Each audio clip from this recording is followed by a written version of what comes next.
Please break. Okay, there we go. Sorry about that. I literally didn't start setting up for stream until I already hit start with the starting soon screen on, but I'm here now. Microphone was not set up, but that's neither here nor there. We are here now. So hello. This is episode 5 of Minecraft, I think. Sometimes it's hard to count because this is like my third game on the channel. But Here we are. Here I am. I know I have a list of objectives outside that I can check to help get me started today, which is very helpful. Today's hydration is chocolate milk in a water bottle, which I'm going to take a swig of right now. 3, 2, 1. That probably sounded absolutely disgusting, and I'm so sorry. I need yellow dye for that sign up there. Yes, there we go. What does this give me? Okay. If I could find it, I don't know if I have squid ink. You know what? All of these signs need yellow dye. Why did I not think of doing that yet? I'm gonna turn it all into yellow dye. Yeah. And then once I have the glow squid ink, spruce up the place.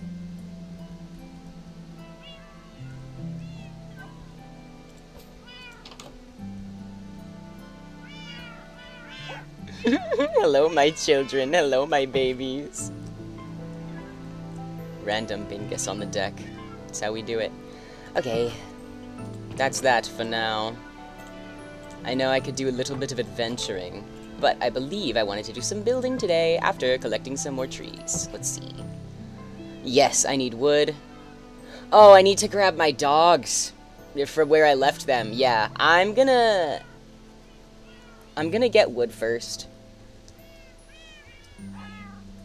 I'm gonna build on the deck before I go and get the dogs. But first, gotta have more materials with which to build.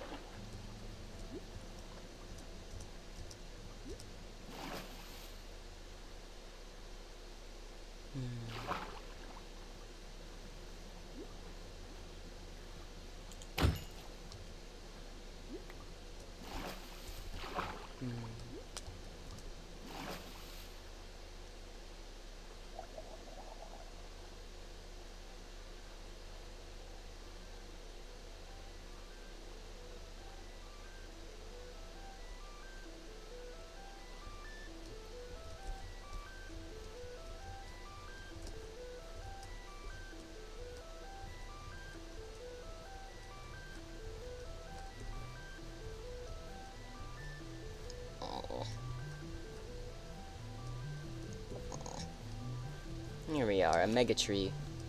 This is a good place to start.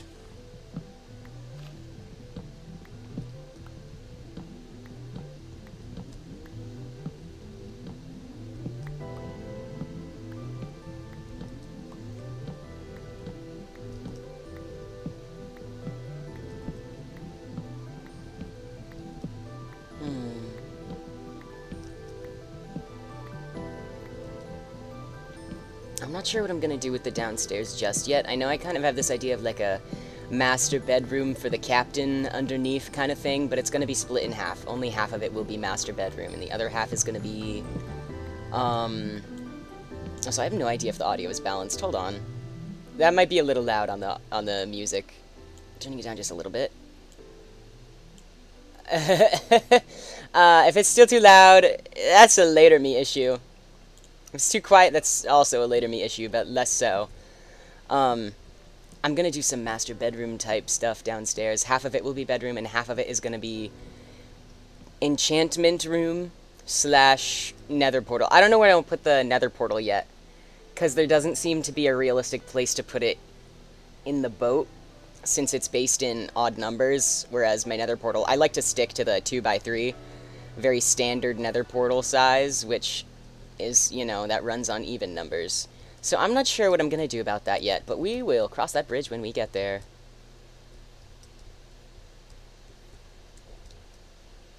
Okay, I need more wood. I have plenty of saplings should I need to replant.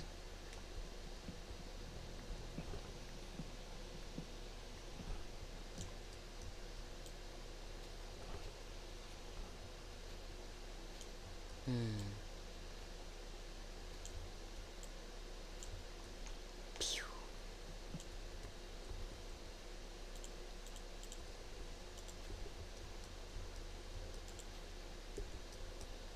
Another mega tree. This should do it.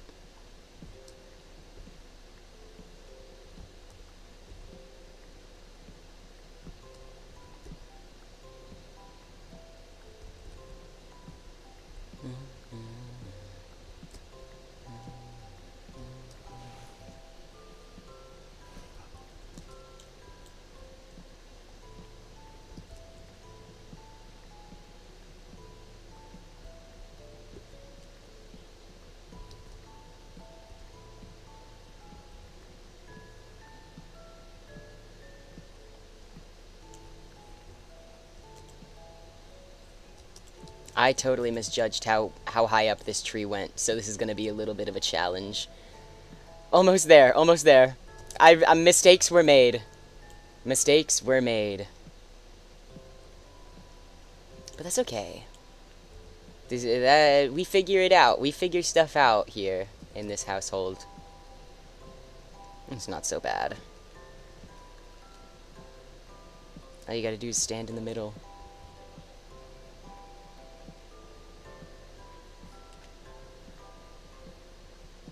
Oh, my axe is almost dead, though. This might be a very painful way down if I end up having to just punch it. I don't think I will, though. I think I can push it. Yeah. All good.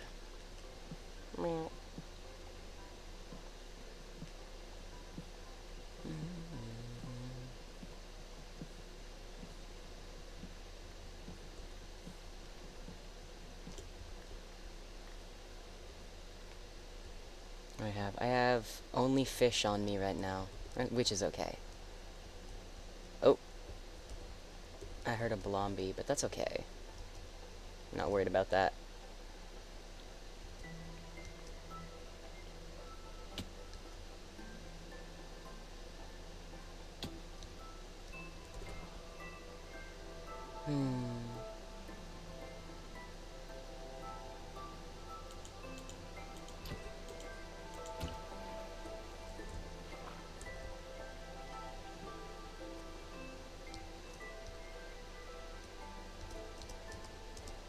Oh, I was literally just thinking.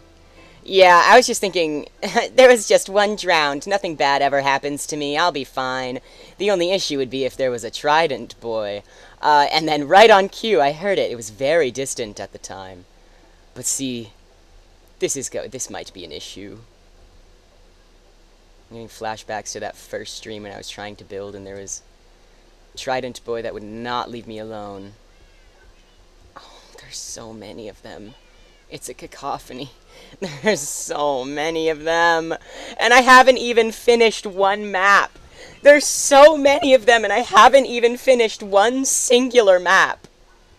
Also, where is my map board? Is it... Have I even made one yet? I don't know if I have a map board yet. Oh, yes, I wanted to put it under the deck. Okay. Alas.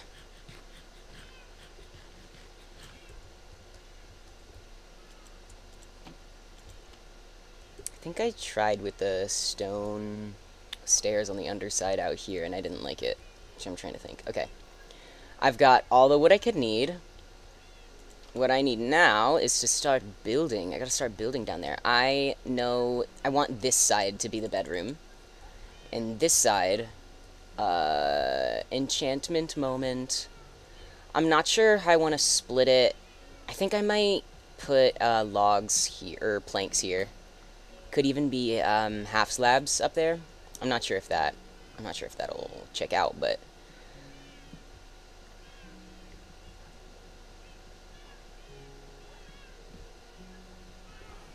I'm gonna go make a new axe.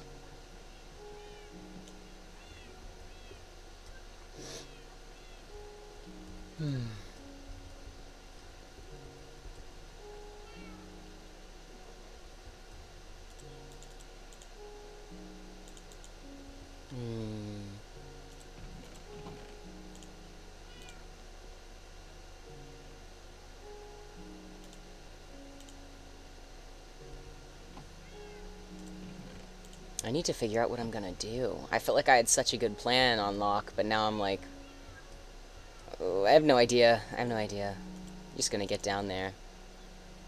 I can't even do a double bed because it's in odd numbers, which is... I guess I'm not used to that. I typically like to just do a double bed. I'm not gonna do a triple bed, that's dumb. But I could make it all fancy. I can find ways to make it all fancy. And I know I'm gonna have, like, the enchantment table, of course, is gonna have its own library, little mini library, but over here in the bedroom, right? If I could get enough paper and leather, granted I've finished all the maps I wanted. I think I have all the maps I need, but I might be a little mistaken. This is the navigational side. Yes.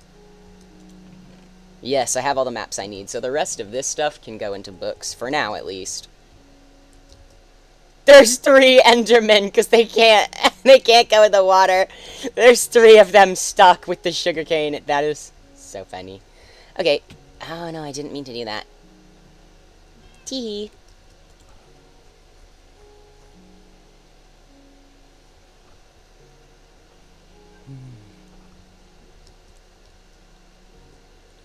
I'm thinking about what could go here. I could do more fences here. I don't know if that makes sense, though. What about half slabs? I don't know. I think I'm gonna put fences there. Just for now, at least. Figure out what I'm looking at.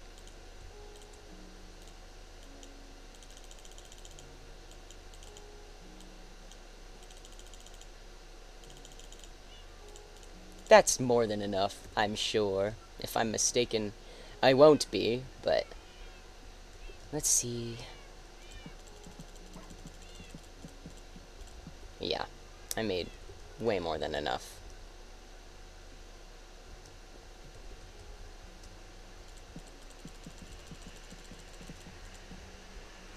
There we go. This is fine. This is fine.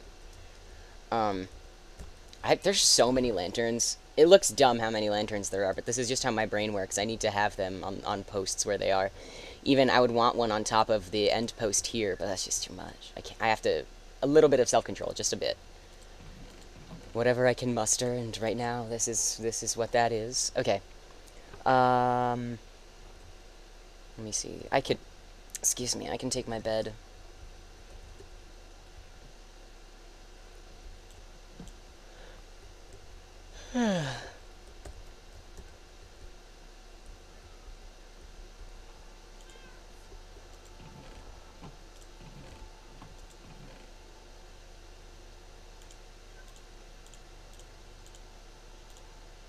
Oh, I have so much that I prepared for decoration. Oh, goodness. Oh, goodness. Okay. I guess I'll start with stuff that I know has a prescribed place and purpose. Starting with... If I can map out where I want this enchantment table to go.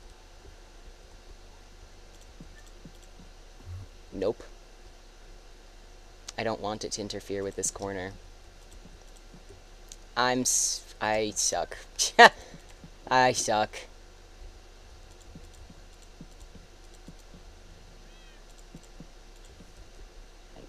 These ones back here. Gonna have to recreate. That's okay. I forgot to make myself an axe. I'll go up and make an axe when I go to recreate these. But I didn't realize I had actually all the bookshelves I needed.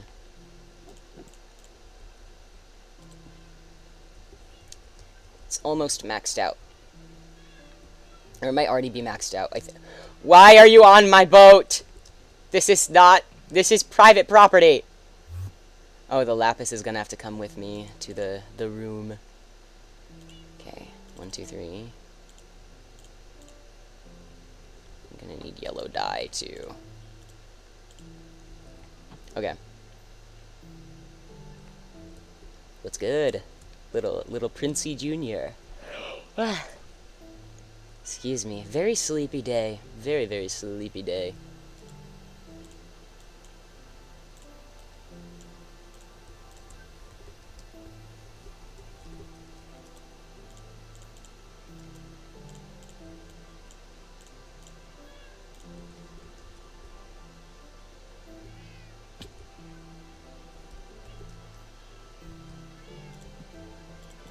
The back walls, though, I'm gonna have to do something with this. This is really boring. Although, I can start with... I finally have my lanterns. Yes.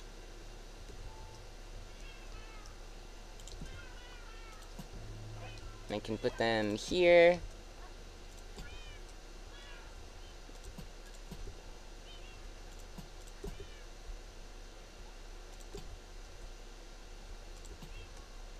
Alright. Oh, come on. Can you not? Can you not? I have so many cats. They are so loud. They are all so loud.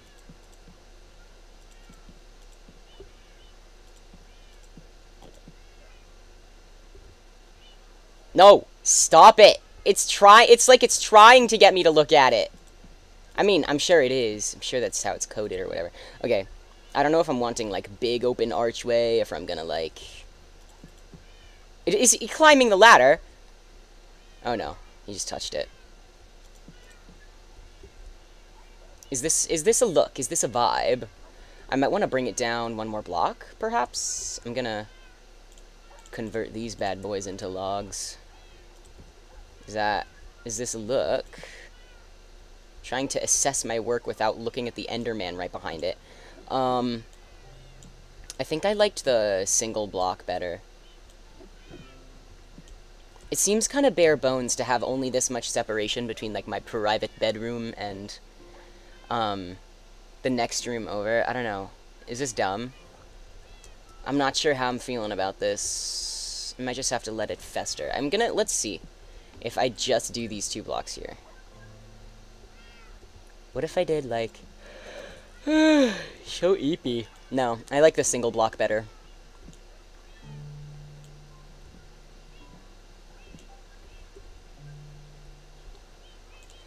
And put my bed here. For now. For now. I'm gonna have to figure out how I want to design the place around my bed. I'm not sure yet.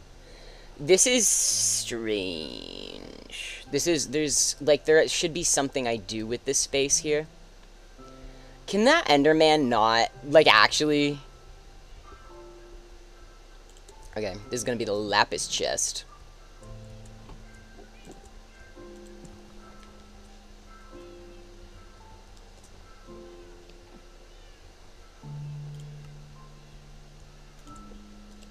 Okay. I have enough spaces in my inventory to take all the lapis down now.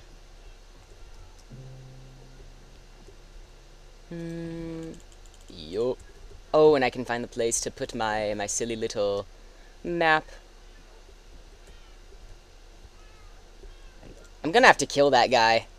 Which I don't want to do. I'm really not good with Enderman. I suppose if I stand in this corner, though.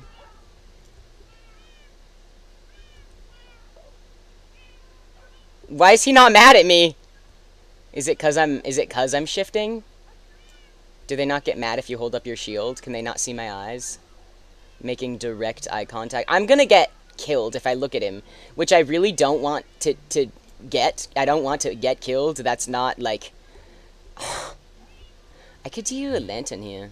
Or I could do it in here. No, I don't want that. Where did it go? Is it above deck again? It's around, but whatever.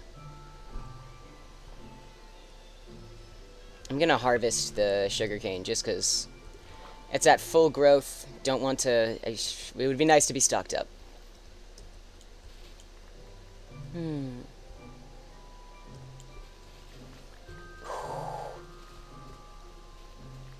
No! I harvested too much. It is my hubris that is causing my downfall. That is the truth of everything.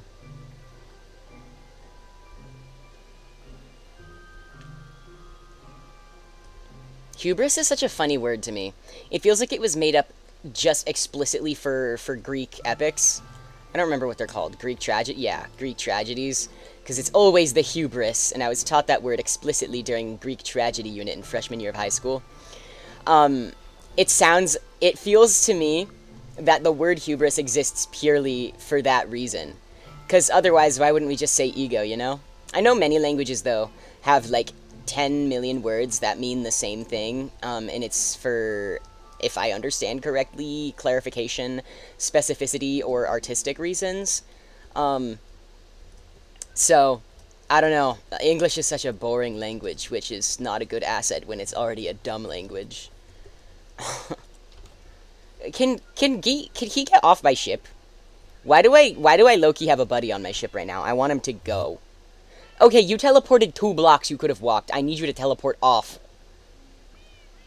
I'm good. How are you doing? It's nice to meet you. I think I just gotta kill this guy. Yeah. Why is he not fighting me? Why did that happen? That was so dumb. Okay. I'm sure that wasn't supposed to happen. I'm quite scared of Enderman. This is a rarity.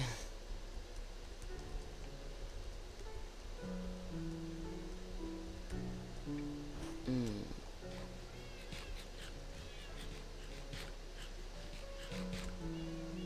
Okay. Time.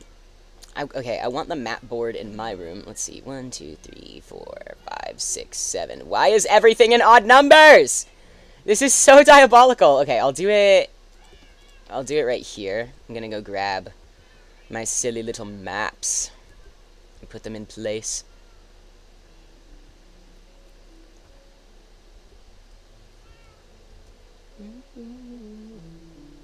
Doing good. Just laying down in bed with your cats. That's great.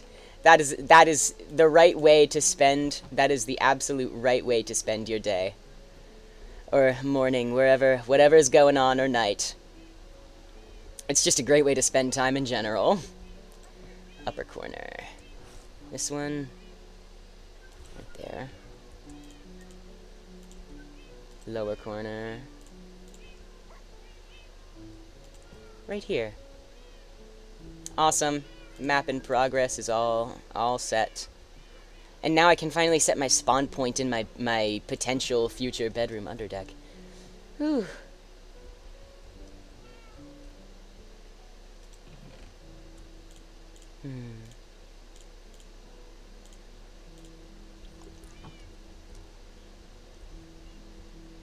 So I have 2 bells. I have 6 bells in total. That's how I do it. Favorite thing to steal from any given adventure run. You have 3 cats named Princess, Sophia, and Bella. I have a cat named Bella! My cat's Bella and Mason. We are twinning. I only have 2, though. And you have a princess. Just like me, I'm Princey. That's so cute. I love cats.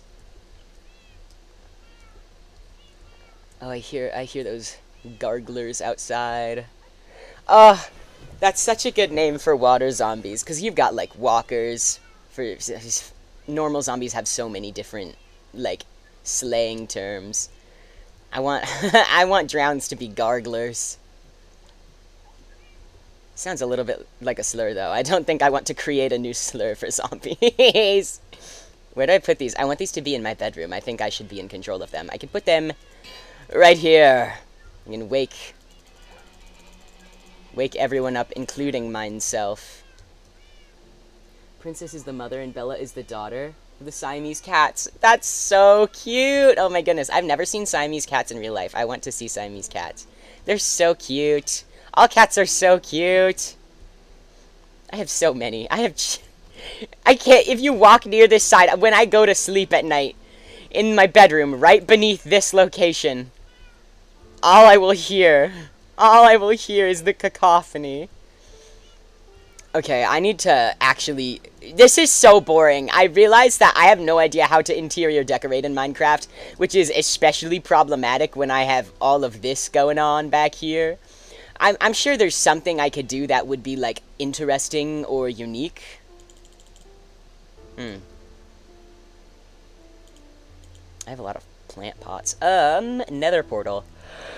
What's the dealio with that? I might put it... If there's nothing going on up here, because I don't remember what this side of the ship is for. Yep, absolutely nothing. Okay. I have 9. I could do a 3x3 to make it even, which, as much as I don't like, sometimes you just gotta make the right decision for your resources. Fine, I guess. No, okay, I'm gonna do it here. If I mess up and have to mine one of them, I'm going to explode.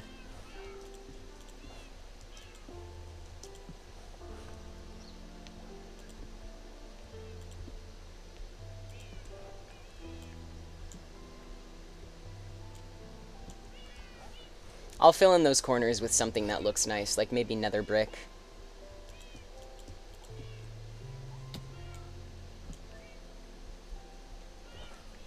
Okay.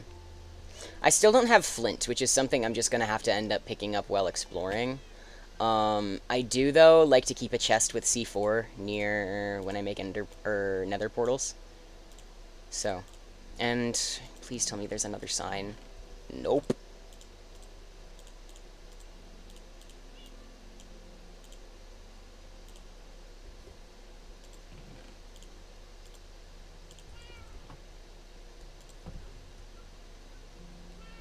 Oh wait, no, it's up here. It's gonna look so stupid, though. Why do I have an nether portal just on top of my boathouse? It sticks out. It sticks out like a sore thumb. Why do I have that? There's no purpose for a boat portal. I'm also, no matter, even if I light it, I'm not gonna go through it for a very long time. I want to focus on, first I want to fill out all 4 of my maps, and after I finish this first one, I'm gonna go mining again to get just more resources, as many as possible. I would like to have a full set of diamond armor, or maybe even 2 full sets of diamond armor before I do anything, because, just to be safe. Which won't be too hard if I just find a good cave whilst exploring. I don't know what breed Sophia is. She's gray and white. That's lovely. That is lovely. My cats are both tabbies. They're siblings. They're like 15. They're very, very old.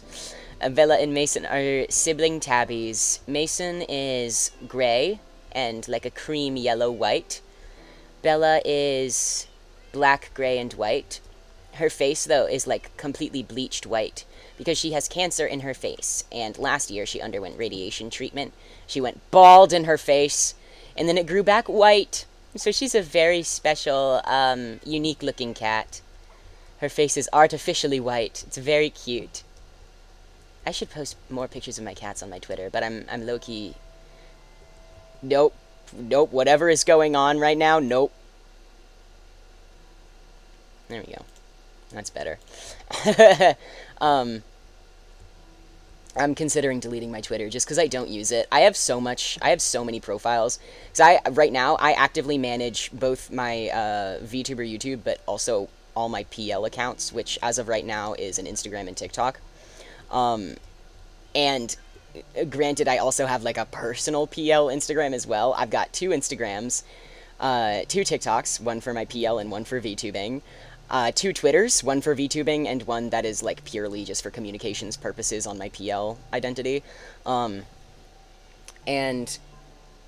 oh, what else is going on? Yes, I do also have PL YouTube, mainly because like my actual VTubing is a very special hobby to me. I do take it very seriously, but from a realistic economic standpoint, I have to be investing in my PL accounts right now. Because, I want to be a musical actor. I have to have some kind of presence that makes my actual name known, which is unfortunate. I would love to be able to contribute more resources and privacy to VTubing, but that's just not realistic for everyone. Hello, B. Welcome. It's always good to see you in chat. How are you doing today? So I've been thinking of deleting my VTuber Twitter. I would also like to delete my PL Twitter because I literally just got it for like one event that required a Twitter account, and I don't use that at all. So I want to delete both of my Twitters. I would love if I could delete my VTuber TikTok just because I don't use it anymore, but it's so good for networking and I love all my moodies on there, and I can't just be like, let's be moots on Twitter instead because I'm gonna delete my Twitter. Like, I want to keep interacting with my TikTok VTuber moodies, but it's just not realistic. Unfortunately. Because it's so like, there's no reason I have to get rid of, there's no reason I have to get rid of my VTuber TikTok. It's not like having the extra account is causing any actual issues. It's just flint and steel. It's just a lot. It stresses me out to have so many platforms when I wish I could have like just the ones that I actually put effort into managing. It's like no one tells you how much work social media management is. I have deeply studied algorithms. Like I'm very savvy with the TikTok algorithm specifically, and that takes time, energy, and practice to study. And using that skill to your advantage is great when you want to go into something like musical theater and you need to build up a presence for yourself. But when you have 2 different online identities that demand networking, it's a lot. It's a lot to have 2 TikToks, 2 Instagrams, 2 Twitters. I just don't want all of that. So I definitely, my Twitters are going to go. The TikTok, I'm going to have to think really hard on it because I love my Moodies. I want to actually be able to interact with them because it's not so easy on YouTube. It's because I'm never going to be free to watch their streams and we can't message on there if we want to collab or something. TikTok is really convenient for making VTuber mutuals. But it's so much effort, and I don't want to just leave it rotting there. It's kind of embarrassing, because when I open my TikTok, I'm like, disheveled, washed-up VTuber who doesn't post anymore. But it's not true. I very much put whatever amount of effort I physically can into streaming. Granted, I really don't have the time for that as a full-time student with a part-time job, you know? I just don't have the time, realistically, to be streaming regularly, and yet I try to. At least a couple times a month, so I'm doing my best, but... Okay, I've been kind of wandering while I yap. Have I ever been to a monster truck show before? No? No, that sounds awesome! That sounds like something I have to get caught up on, because that's so sick. I have never been there. Okay, I wonder how much that costs, but I also live in the middle of nowhere where there's literally nothing interesting to do, but when I was little, I loved monster trucks. I wanted to be a monster truck when I was little. I need to figure out how I can watch one if it's affordable and nearby, but I live in the kind of place where you don't get anything interesting going on. Okay, I kind of want to switch the ladder to the other side. No, I don't. No, I'm not. This is too much. I'm not doing that. I'm not doing all that. This is extremely lame. I might try to do something more interesting with the bed, which... I'm going to leave the bells for now, but if I put bed in the middle of the flow,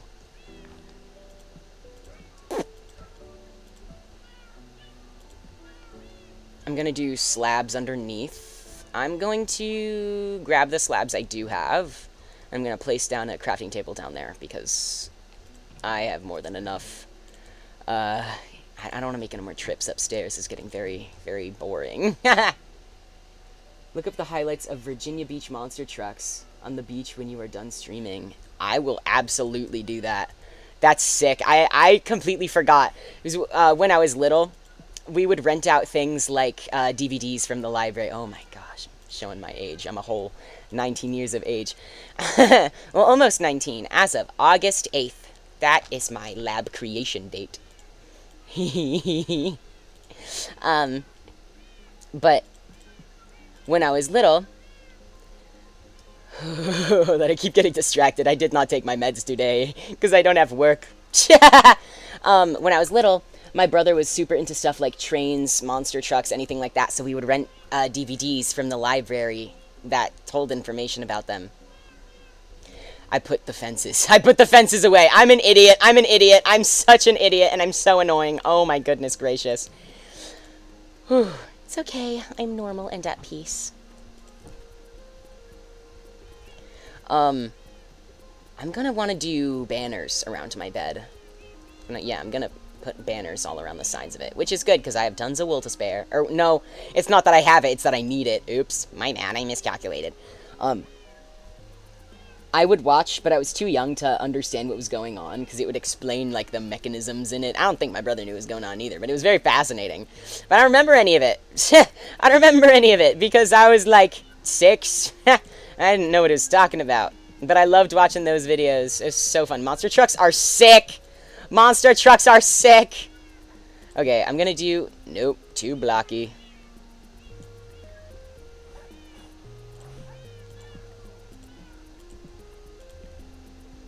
I think I'm gonna do... Let me up. Let me up. Let me up.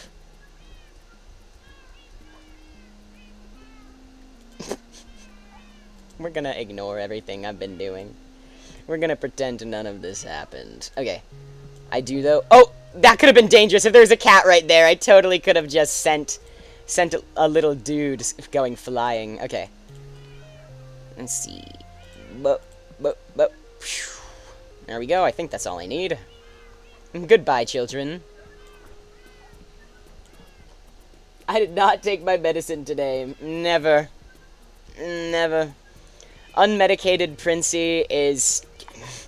Not a delight on stream, actually. Unmedicated Princey makes everything 10 times more confusing. I have no idea what's going on. What am I talking about? I don't know. I forgot 2 sentences ago. Oh, goodness gracious. Do I want to go? No. No. Am I gonna do, though? I want to give it a back? Is this at all... Is this a look? This is a look. Not a good one, but it is a look. It means I'm also, though, gonna have this same, issue, the awkward empty space in back, which is not desirable, per se. Do I push it back? I could push it back a couple blocks and make it, like, built into the wall, essentially. I think I'm gonna do that, just for, simplicity's sake. Or I could totally just fill it in. I'm dumb. This whole time, I could have just been filling it in. There's no reason for me to be filling it in solid, but, anyways.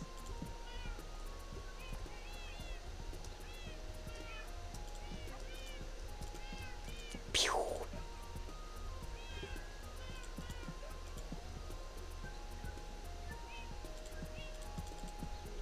There we go. That looks better. I gotta, like, neutralize something over here. Because it's weird the way it's just in the wall now. I could... If this is not the vibe, no. I could possibly mine out a block backwards. If I... Okay, well, now I do have to fill it in.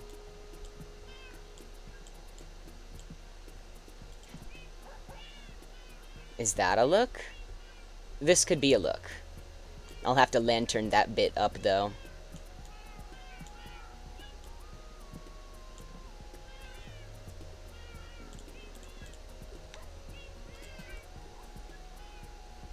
I'm sorry you guys have to listen to the eternal cat cries. It's because I'm super normal about cats. Favorite train company is CSX. I don't know much about train companies, but I love riding the train. I do it a lot when I'm at school because I study right outside a city, so when everything gets too much, I just take a train out of there, go to the city, mess around for a day, find $4 single slices of pizza, have a nice time. I love taking the train. It's very nice. Every time, the first time when I went to college, the first time I was taking trains, I was like absolute insane child. Every time I went to the train, I felt the train rumbling as it got closer to the station. I would start freaking out. I would always... I loved a twain. I loved a twain.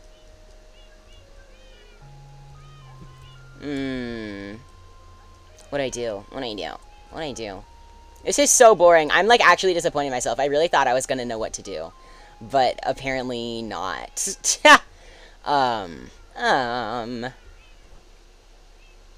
What now? What now? I'm gonna place these bad boys somewhere. That seems appropriate. Right next to the bed, so I can wake myself up. Speaking on cats, forgot to water mine. And I think they're gonna explode. Yeah, that's what happens when you forget to water your cats. Naturally. Natural conclusion. Wow. Although you should probably go get on that, my friend.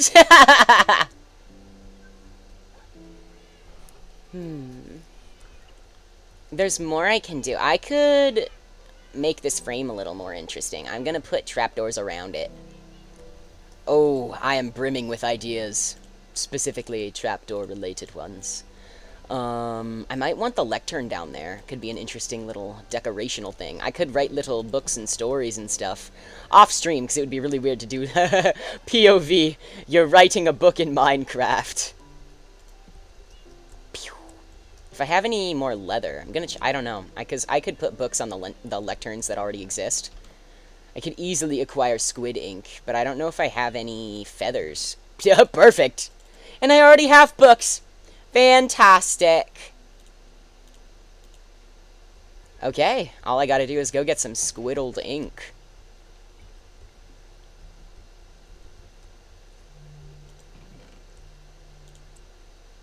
Got 2 whole empty maps. Look at that.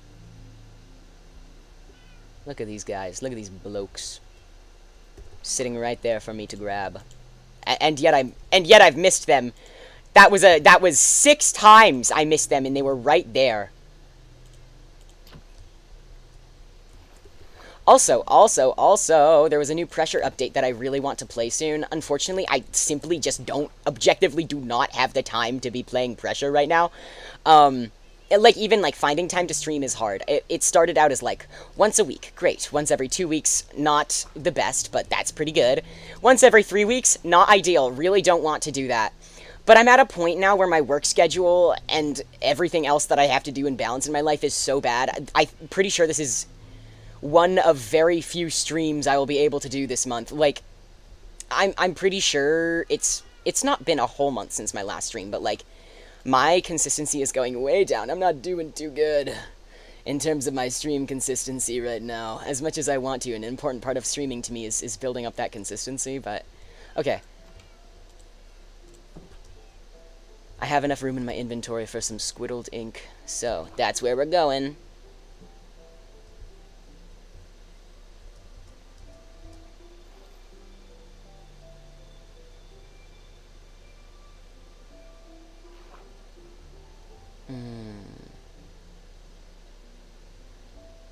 There's drowned, but only one squid. I really want to play pressure. I gotta get on the new update. I'm kind of scared. Oh! Oh no! Oh no! No shot! Absolutely not! Absolutely not! No, no thank you, my friend. Absolutely not. Not happening. Uninterested. Thank you, next. Ugh! I hate this game. That's not true. But, what freaks me out about pressure now is that it's unfamiliar, which is obviously that's the point of making game updates, and it is a horror game. I'm glad that they're adding new things, and it's, you know, it makes it exciting. You gotta learn more. But that's also freaky and scary, whereas at the time I started playing pressure, I was introduced by a friend who was literally like an expert on the game, and gave me a step-by-step guide on every single monster in the game. There's another one! There's another one! Give me a break, I just want ink! Give me a break, brother! Although, if I get a chance... So my thing right now is I like to alternate what I stream. So back when I was only doing solo stuff, I would do Minecraft and Pressure. As I kind of fell out of love with Pressure, I was focusing on Minecraft. But now I'm collaborating with Bestie Fernie, so I'm doing Minecraft collab. If I include Pressure in the mix, which is totally doable, that would be, like, Minecraft Pressure collab, but granted my availability. That would mean only focusing on Zero Escape, the collab, like, once every month and a half, and I just don't want to do that to Fernie. I appreciate the time that we spend together, and I want to play and stream with them. Like, we met oh my goodness, we met 4 years ago. I was, like, very new to the VTubing atmosphere. This is when I just started networking for the first time. I have to find a place to store books and stuff. So we have a lot of history in terms of, like, our VTubing journey in general together. I'm gonna grab the sugarcane from upstairs. And it's, like, it's just an important part of streaming to me that I collab with her. And I'm glad that we're able to now, because it's been a very long journey getting to where both of us are now. She had streamed for a long time and quit, and now I'm really excited to see her, like, getting more into it again. It's so hard to balance everything. I want to do Pressure, but, like, Minecraft is my priority on my solo streams right now, so it's like, how do I schedule that? What do I do? And to be fair, I'm so tired. I've been doing everything lately. I'm so tired. I really didn't want to get on stream today. I was like, I just don't want to stream in general, which is not true, but that's how it felt getting online today. It's time for bed, time for eepies and schmeepies. And that's how it is before most streams, but that's the issue with the inconsistency. When I was in a better rhythm and streaming, like, for example, once every 2 weeks, I was able to kind of allow myself to focus on the commitment that I care about building through VTubing. But, I'm gonna try these and then do the corners out of spruce. But since I've fallen out of that rhythm just due to my work and priorities and stuff. It's... Oh, is it? Yeah. Okay. Just falling out of the rhythm makes it so hard to get yourself to get back into it. It's really a habit that you have to build in the same way that it's a skill you have to practice. So, I don't know. I would love to do pressure again sometime soon. I don't want to take too long of a break from Minecraft. I don't want to take too long of a break from collaborating. I think regardless of what I do, I would like to do solo collaboration. So maybe it looks something like Minecraft collab, pressure collab, Minecraft collab, pressure collab. I don't know. It's a lot, and it's hard. If I could stream any more than once a week, or like once every 2 weeks, it wouldn't be so overwhelming. But in that way, though, things might get much more, not like boring or dull, but kind of difficult to balance.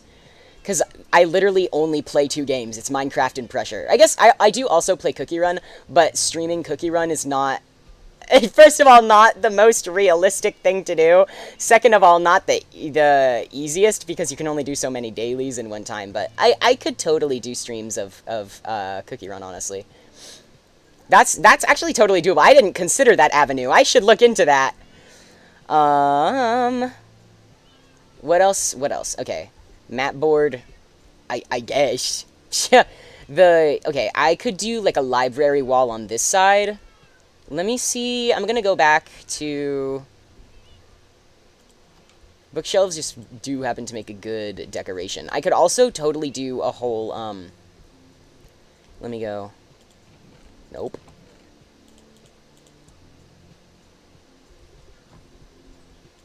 I'm not familiar with this song. This is very... fascinating. I think I could do like books up top, books on the sides, and then have a little desk slash workbook area, which is a really good use for this lectern. Why was that so hard to break? I didn't realize an axe would be that necessary for it. Axe is a dumb tool. Okay. I could even, honestly, I could even leave the crafting table there. It would just be convenient, but let me sort out what I want to do here. Lectern, that's going to be the main work desk, and then I'll have to make myself a little chair, but that is doable, especially now that I permanently will have a crafting table down here. What do I want to put on this side, though? A loom? I know I have a lot of workbench type stuff already in the crafting area, so I already have a loom. I already have my cartographer table upstairs, which is... Oh, I could totally make the navigational segment downstairs. There's no reason for it to be up here, realistically. Okay. I think that's fair and reasonable, but I'm gonna have to come back for the chest, because my inventory is a little messed up right now while I'm decorating.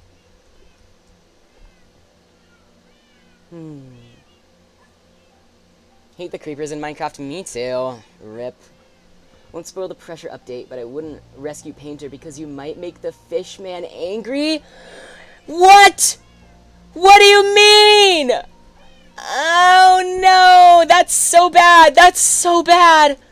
That's so bad. Okay, full transparency. So I've beat the game like under 10, but I think 7 times, which was a lot at the time.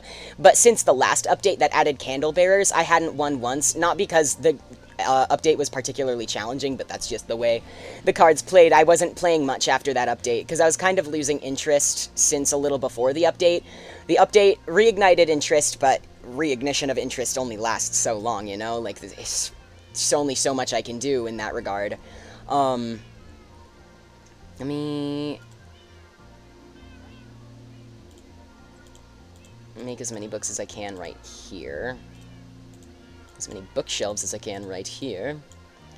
I know we've been looking forward to the Save Painter update for a very long time. So to me, I'm like... the lanterns are a little inconvenient for this setup, I'm not gonna lie. I might have to rethink my design for this side. Which is, in regards to these corner lanterns, totally unnecessary. I could just put them in the archway. Here? I think that's fair. Is that okay? That's fine. That's fine. We've been looking forward to the Saving Painter update for a very long time, but I don't even know if I can bring myself to play Pressure anymore. I'm just so detached from it, which makes me really genuinely sad. It makes me really genuinely sad. Because I loved Pressure. I'm like not over Pressure. The hyperfixation ended, but I'm not over Pressure, which is really hard for me. I loved Pressure. But alas, only so much one can do. And I'm going to turn the rest into bookshelves.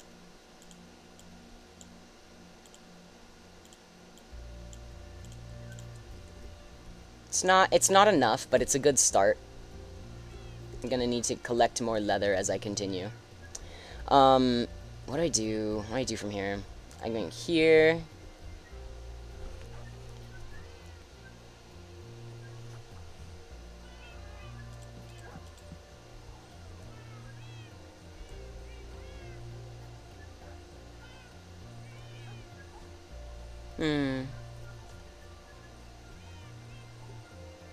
Okay, I'm gonna hold on to this last bookshelf. I'm going to make a double chest down here for convenience sake. Okay, yeah, I know we've been looking forward to that update for a long time. It's just, I'm so detached from it, which is so sad. I will definitely have to play it. I don't know if I'll stream it. I do want to see if any of my friends are wanting to play it with me, because I am, like, I can't play this game without my encyclopedia friend. And now even he isn't familiar with the new update, but I'm going to ask my friends if they want to breach the update together. I just don't know if I'll be able to have the same, like, appreciation for it that I did. And I love that game. It's such an incredible work of art, you know? I want to be able to honor how I feel about it.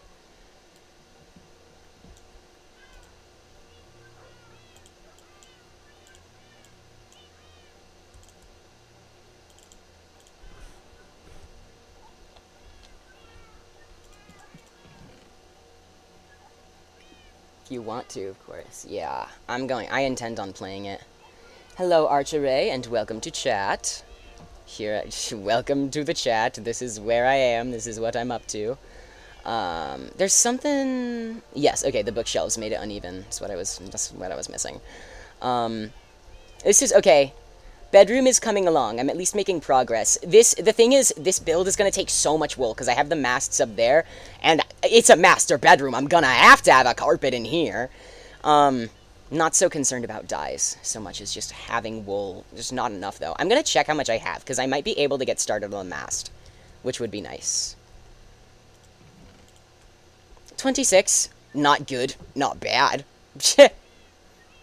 And the mast goes underneath the pegs. I do know that. I don't know if I'm going to have to make some more pegs on the bottom, though, for them to be attached to. Let me see. Allow me to test something.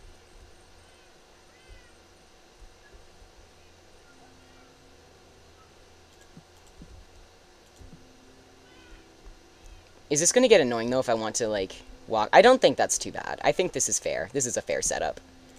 Alas, not super gonna be easy to get the wool up there, but we persevere. We persevere. How do I get myself? I want to stand... Okay, so that did not work.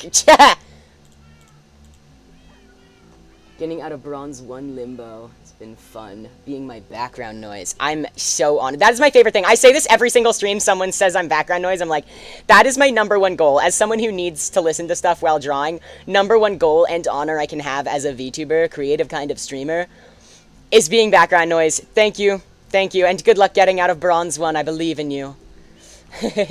I'll definitely, though, if I can get used to the pressure update, or at least comfortable enough to play the game publicly, I will 100% do that.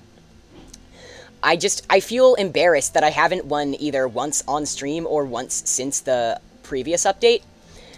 I know it wasn't the Candlebear. Like, I can get past Candlebears. The game itself is just difficult. I made it to the ridge with Candlebears and stuff, and then I died in the ridge, which sucked and was super lame. But I can absolutely... I would love to play again. It's just so freaky getting used to a new update, and now I have to consider about winning the game, and Ugh, of course, I will have to figure out what happens if you save the painter, so I will definitely do that if I get the opportunity, even if it makes my fish husband angry. Which, by the way, part of losing my hyperfixation on pressure means the divorce of my previous favorite husband. Not an actual divorce, he's still on my husband tier list, which, by the way, I do have a fully detailed husband tier list, which is physically in my room, on my wall, and physically interactive. I can move them between tiers, should any of them misbehave and get demoted or promoted. But like Sebastian's still up there as a husband, but he's not my current favorite husband anymore. That's Shadow Milk Cookie. But it's so sad. Like losing my hyperfixation. Wait, is this? This is not Minecraft. This is not Minecraft. I forgot to put repeat on the Minecraft playlist. My bad. Okay, Minecraft playlist is on loop. Losing my hyperfixation on pressure and therefore my like interest and connection to Sebastian felt like a divorce, and I have been mourning my hyperfixation on pressure for months. I've been mourning it genuinely. It was so hard to accept that I had a new hyperfixation being Shadow Milk Cookie. And for clarification, my special interest is Cookie Run as a whole, but my hyperfixation shifts they last a couple months each, whereas Cookie Run has been going strong for 4 years.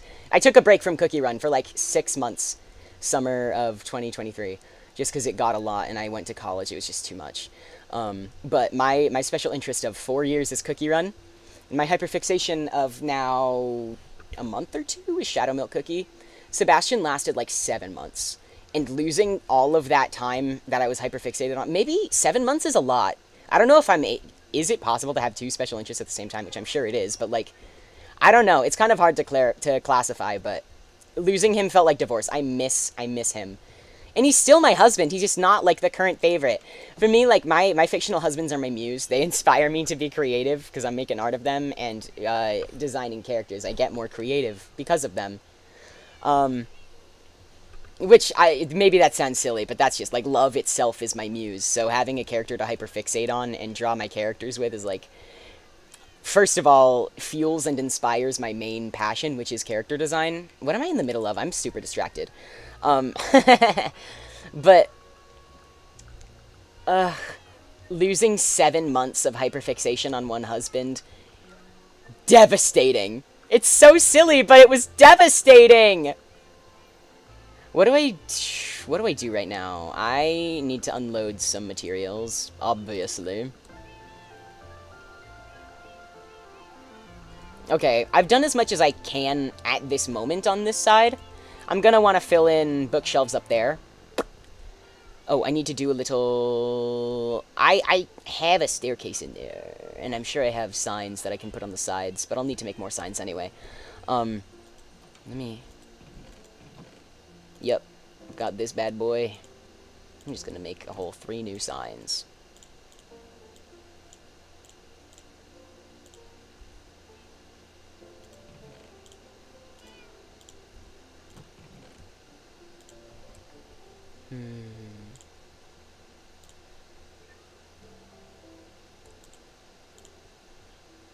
Okay. Clearing up the old inventory as best I can. Now I can take this bad boy with me. I'm gonna have to get another yellow. Oh no. Gonna have to drop something.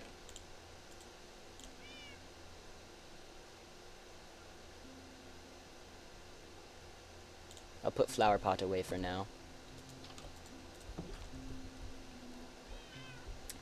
But yeah, I just miss Sebastian. That's such a silly, silly thing to think about. It's so dumb. So very silly. I don't need these here. Uh-oh. Okay, well.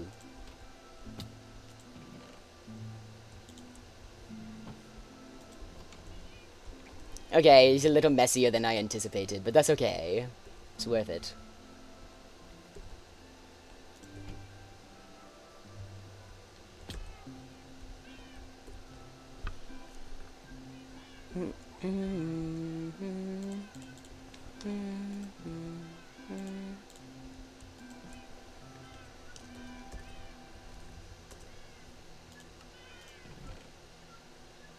Here's a compass. Yes.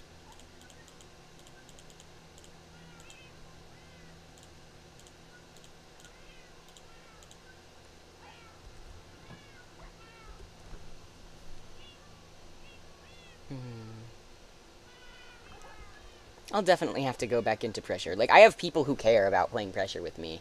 It's just been really hard to get myself to do it. So, if they'll have me. Quick question. Do you have any advice when it comes to gender identity? My friend is think of going from she, her to she, they, but isn't sure. That is such a sweet question. Thank you for asking. I would absolutely love to share what I can about my own journey.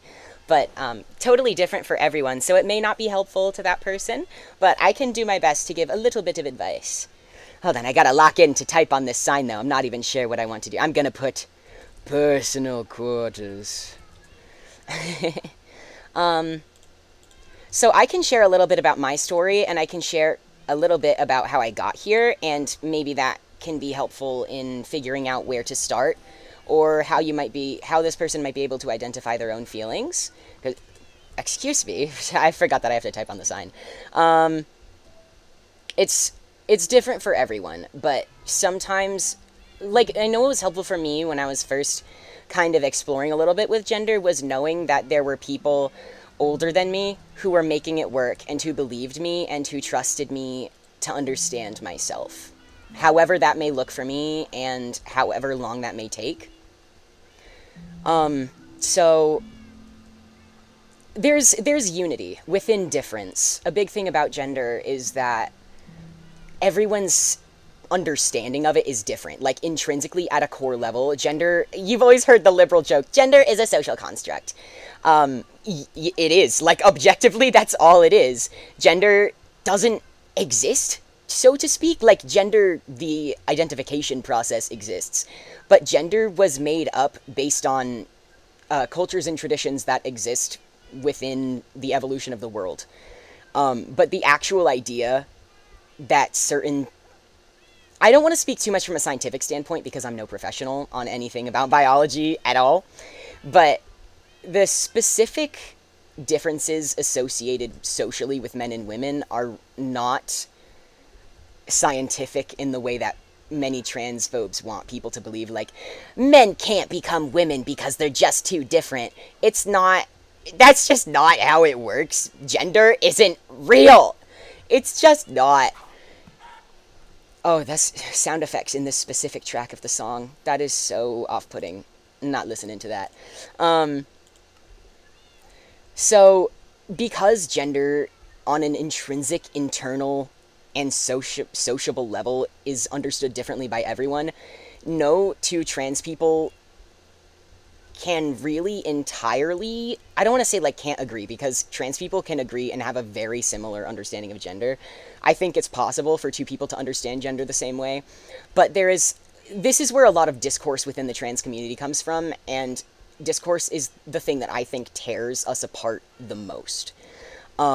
It's just so unnecessary. People are always going to be fighting over, can trans men be lesbians? I don't know. I have a job and I'm trying to get my degree. I don't particularly care enough about someone else's identity to cause a big fuss about it.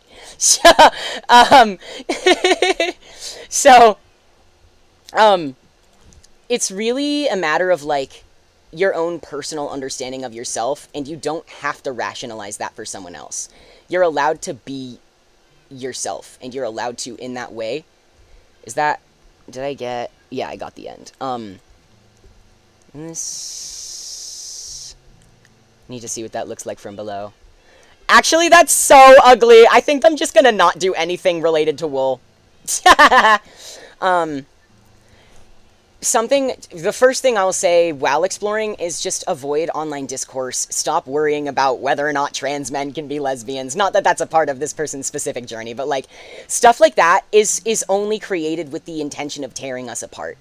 People sowing division between queer people, it even happens between, like people who identify as loving the same gender, like lesbian people, gay people, and trans people. There's so much discourse between a lot of different identities. Not everyone is going to be the same way, but there's just always going to be infighting. There are people who identify as queer and are transphobic. There are people who are trans and homophobic, you know? Like, it's ridiculous. But that's the biggest thing, because your gender journey has nothing to do with what someone else thinks is problematic and or possible in the first place. Um, for me, following the people in my real life, because people in real life who have jobs aren't concerned with whether or not the latest queer discourse applies to their friends, you know? um, I took a lot after people I saw in my high school. I was very fortunate that I go to a very liberal town and a lot of people were comfortable being out and trans. So I had very, very sweet, direct guidance from people who cared about me and who cared about being trans and supporting trans youth. The hardest thing is being trans when you are young, because trans youth really get the short end of the stick. The biggest thing that I can point out, which is such an evil point of contention for me, is that trans youth don't have the right to vote for their future. Right? Like, take this past election, for example. One of the promised things was Project 2025, which had severe, severe consequences for the trans community. I'm not very politically literate on this specific topic, so I can't talk too much about what Project 2025 would have done and where it is or will be in terms of effectiveness. But just as an example, like, the election of Trump was severely dangerous for trans youth, and the trans youth are the ones who didn't have the right to vote against that. Now, that's not to say trans youth, someone who identifies as trans when they're a child will always identify as trans, thus they should be able to vote because, like, we shouldn't be questioning trans youth at all. That's not what I think. I do agree that there should be lots of checks and balances involved in terms of getting gender-affirming care. I understand why gender-affirming care is mostly accessible to adults, except for in some states where you can acquire it at 16 with parental permission. Like, I understand why that is in place. I don't fully agree with it to all of the legal extents it covers, but I understand why that's in place. At the very least, though, I believe that youth should have some say in their own future. And I also understand why the age of voting is 18. You know, like, there's a lot of complexity in this topic. I think... Hold on, I need to check what I can do before I keep on yapping. It's just really disheartening that a lot of youth won't have control over their future, because what if that kid is right? You can ask, what if this kid is wrong about their identity as many times as you want, but what if that kid is right? Because I've been out since I was 12, and I was right. I wasn't right about what I was. I thought I was gender fluid. I thought I was non-binary. I thought I was a trans man. Whatever. But I was trans. And I knew, ever since I came out as non-binary, I knew I wanted testosterone, and now I'm on testosterone for a year.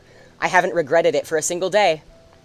So what if that 12-year-old whose future is on the line, compromised by an election, is right?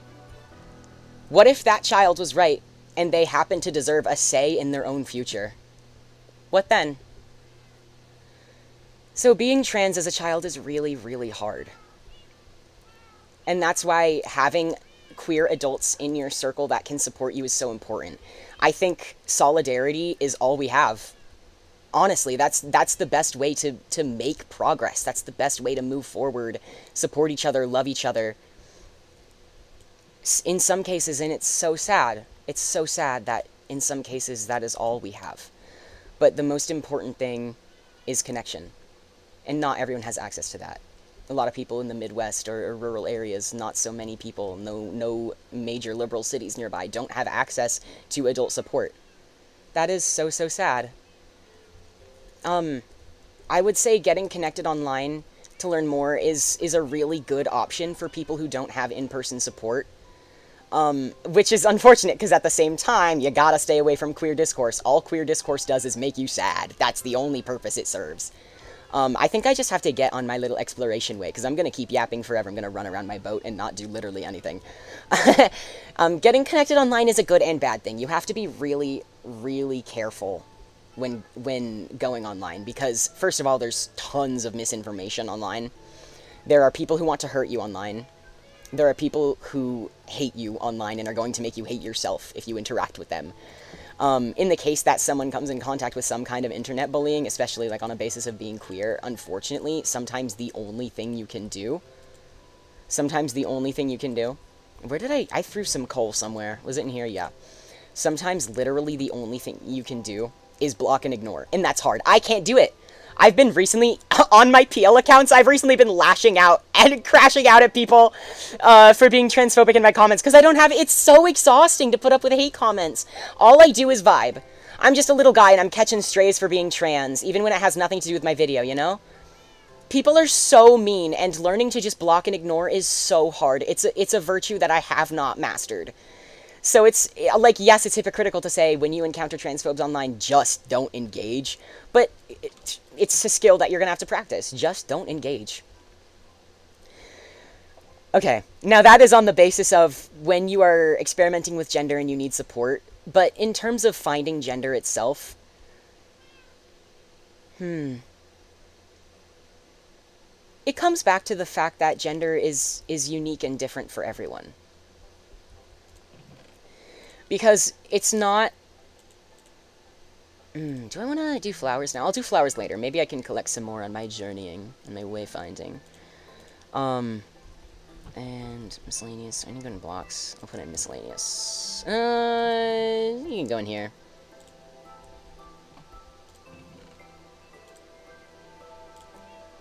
And wood items. And congratulations for getting out of bronze 1. I'm very proud of you, Archeray. Must be very, very, refreshing. That's the word. It must be very refreshing. I'm very glad. I'm gonna put lanterns downstairs in case I need them.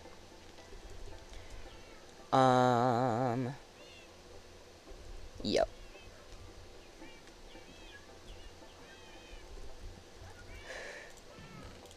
So figuring out what you might identify with is also a really hard part, because I grew up in an internet age where there was such a heavy emphasis on labels that I feel like a lot of people in communities exploring gender kind of lost the point, honestly. Oh, yes, of course. I'm glad it will be helpful. That means a lot to me. I'm glad if I could in any way provide some support.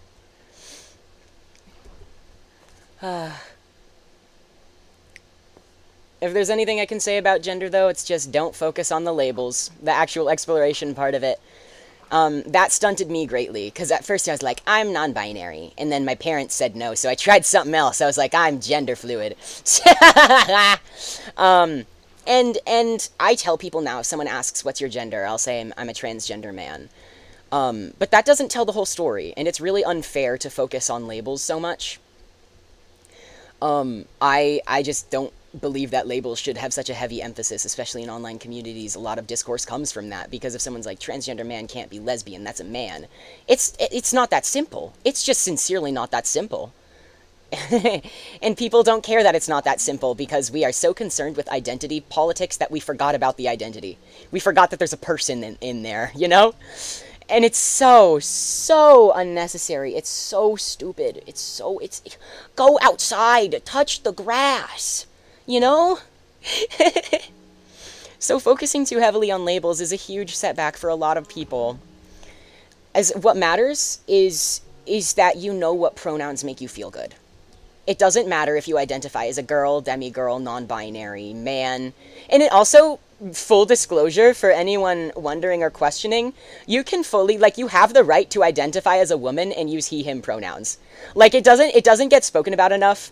This is where he, him lesbians started existing. Now it does include trans men. Obviously, I would feel a little bit differently about a cis man calling himself a he, him lesbian. That's different. But, like, there's history and culture to it. It's not just men that call themselves lesbians. But there are many people who identify as women. That is their gender identity. But for one reason or another feel more comfortable using he, him pronouns. It's just more complex than what people think you should or should not identify as. Only you can decide how you feel.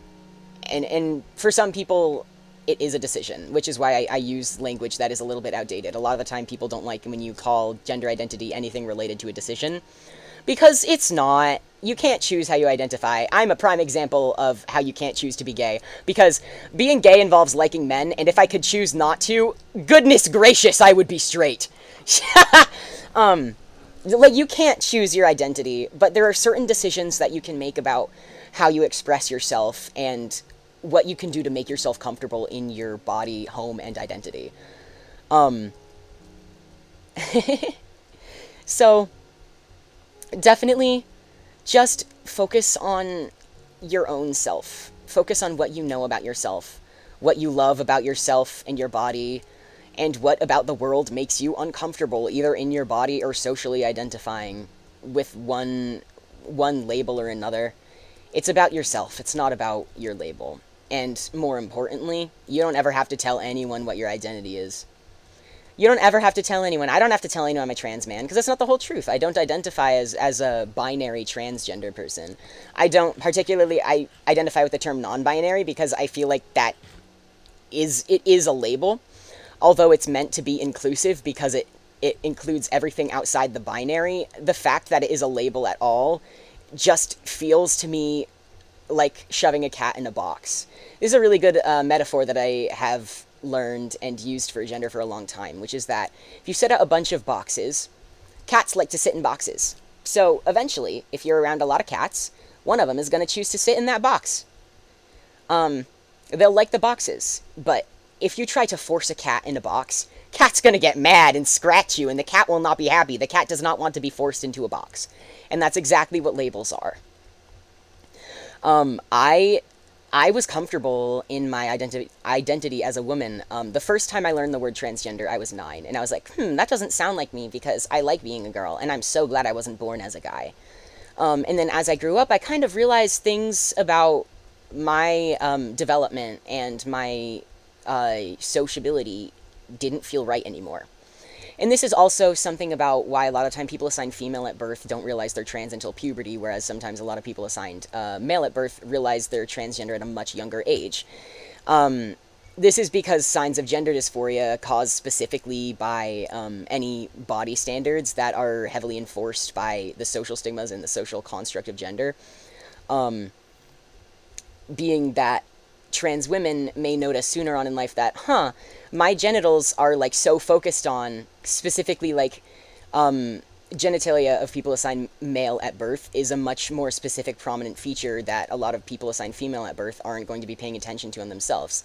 And then puberty hits, and suddenly, there's tits.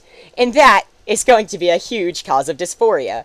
So this is like genuinely, there's statistics about why trans men realize they're trans much later in life than many trans women, and it's because the actual bodily dysphoria is just intrinsically different, and that's totally okay. So I was comfortable sitting in that box of being a girl for a long time, and then as I started experiencing gender dysphoria, the actual, like, physical mental illness, that was when I started realizing, oh, this box doesn't fit me anymore. I'd like to step into another. And I had people in my life who tried to force me into that box. I was trying to step out of the box of being a girl, using the term girl, and because people around me tried to put me in that box without my permission when I didn't want to be in that box, because I didn't want to be put in that box, I became aggressive. I was provoked.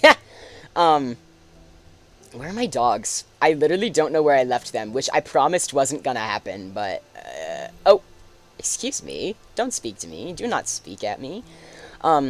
I became really aggressive when I was younger. I was very, very aggressive about people misgendering me. Like, whereas nowadays I'm like, mistakes happen, and I also, in person, I don't make an effort to appear male. I appreciate my feminine presentation. That's something important to me. I love the way I express myself. But when I was 14, for example, I really, really tried to look masculine, and I identified very strongly with my masculine presentation. And that was important to me. And while I was actively trying to pass as male, people kept forcing me into the box of being a woman, not because they mistook my pronouns, but because they actively disrespected my identity. They actively disrespected my chosen pronouns. And that, forcing that cat back into that box made me quite aggressive about my gender. I'm not gonna be like, it's just really unhelpful to lash out at people and yell at people for getting your pronouns wrong. I understand how that causes division between people, like, well-meaning people who make mistakes, and, like, malicious people who are transphobic just because transphobia is in their belief system. Where are my dogs? I literally don't know where my dogs are. This is kind of distressing. I know that was unproductive of me and unprogressive to whatever my goals were, whatever my intention was.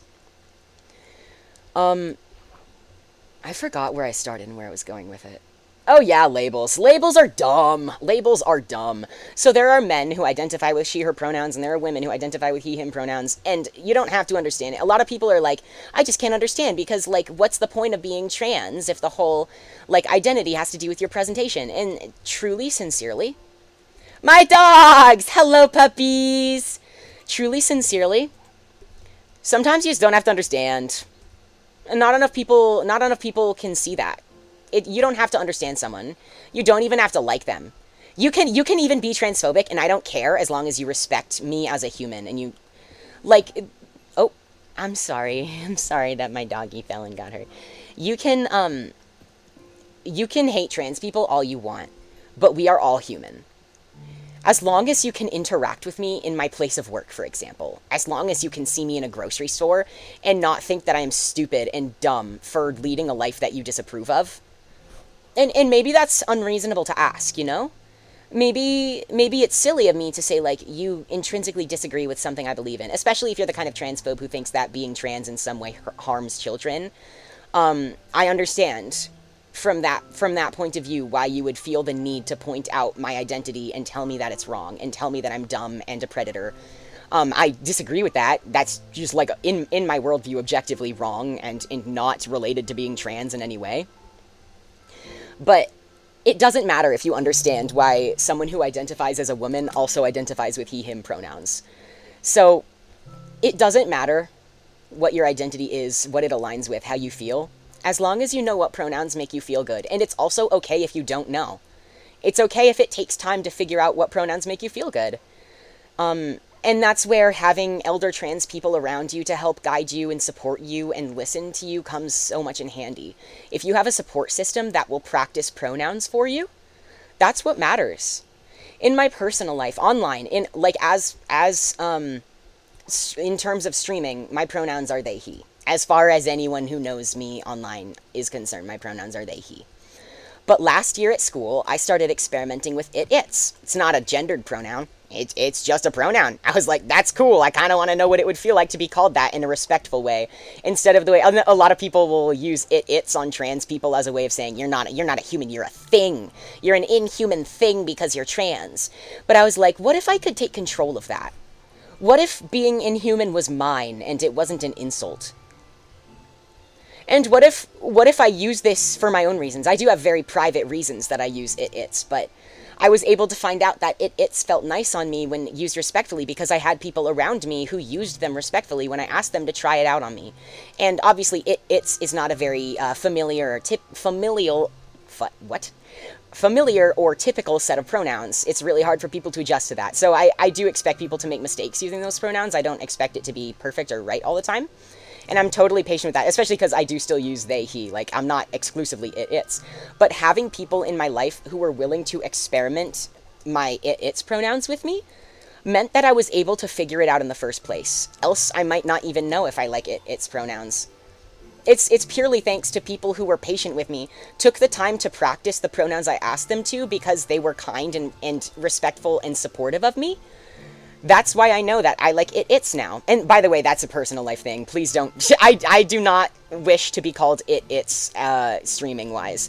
But that's just like in my personal life. I like to be called its. It's not an identity thing. It's a personal understanding of how I feel.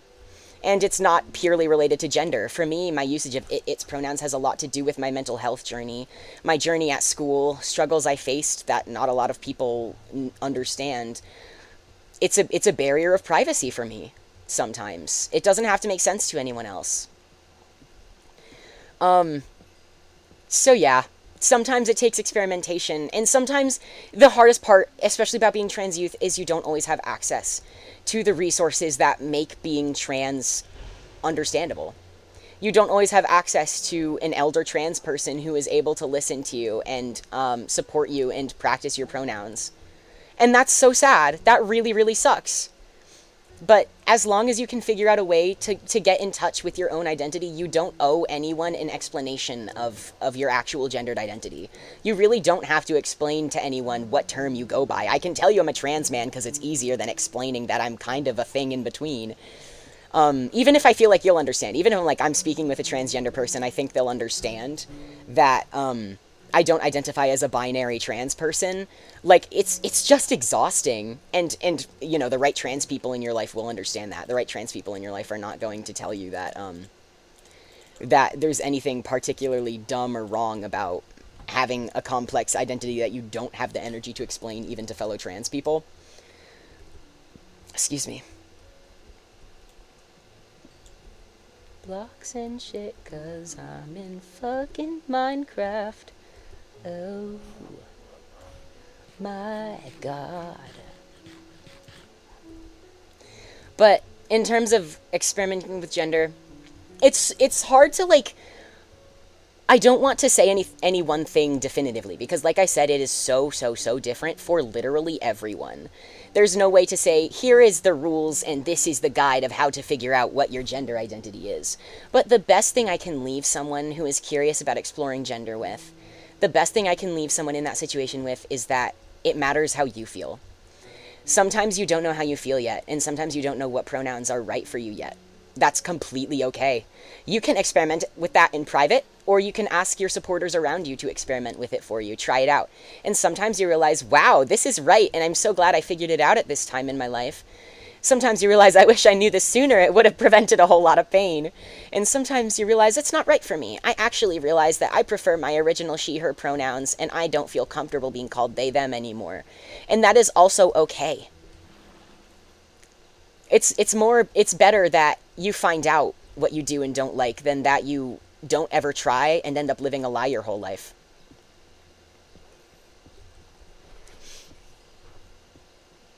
So, I hope so much. I hope all the best to your friend. I really hope that whatever they do, wherever they go, however much time they spend experimenting, whether it's in private, whether or not they have people in their physical location to support them, I hope that they figure out whatever it is that they want to figure out. Doesn't have to be gender, doesn't have to be permanent, doesn't have to be politically or sociably correct in any way. Politically and sociably correct doesn't exist. How do you feel about fungus? How do you feel about fungus? I love fungus. I'm a big fungus fan. See, I used to be a fungus. That's why they call me FTM. Female to male? No, fungus to male. I just hope so much, and for all, I'm not assuming that your friend is a minor, but like in general to all the baby trans people who are figuring it out right now for the first time, all the people figuring it out right now for the first time, I hold so much love. I'm gonna cry. Oh, I'm gonna cry. I hold so much love, respect, and like, how do you say, I don't want to be weird about saying, like, a wish to protect. I wish there was more I could do to protect baby trans people. Baby trans as in, like, just figuring it out right now, not as in, like, actual young people. But that's a term that I've been using a lot. There's so much I wish I could do. But it's like I said, it's so hard when trans youth can't take control over their future. They can't vote. They can't protect themselves with their vote. You know?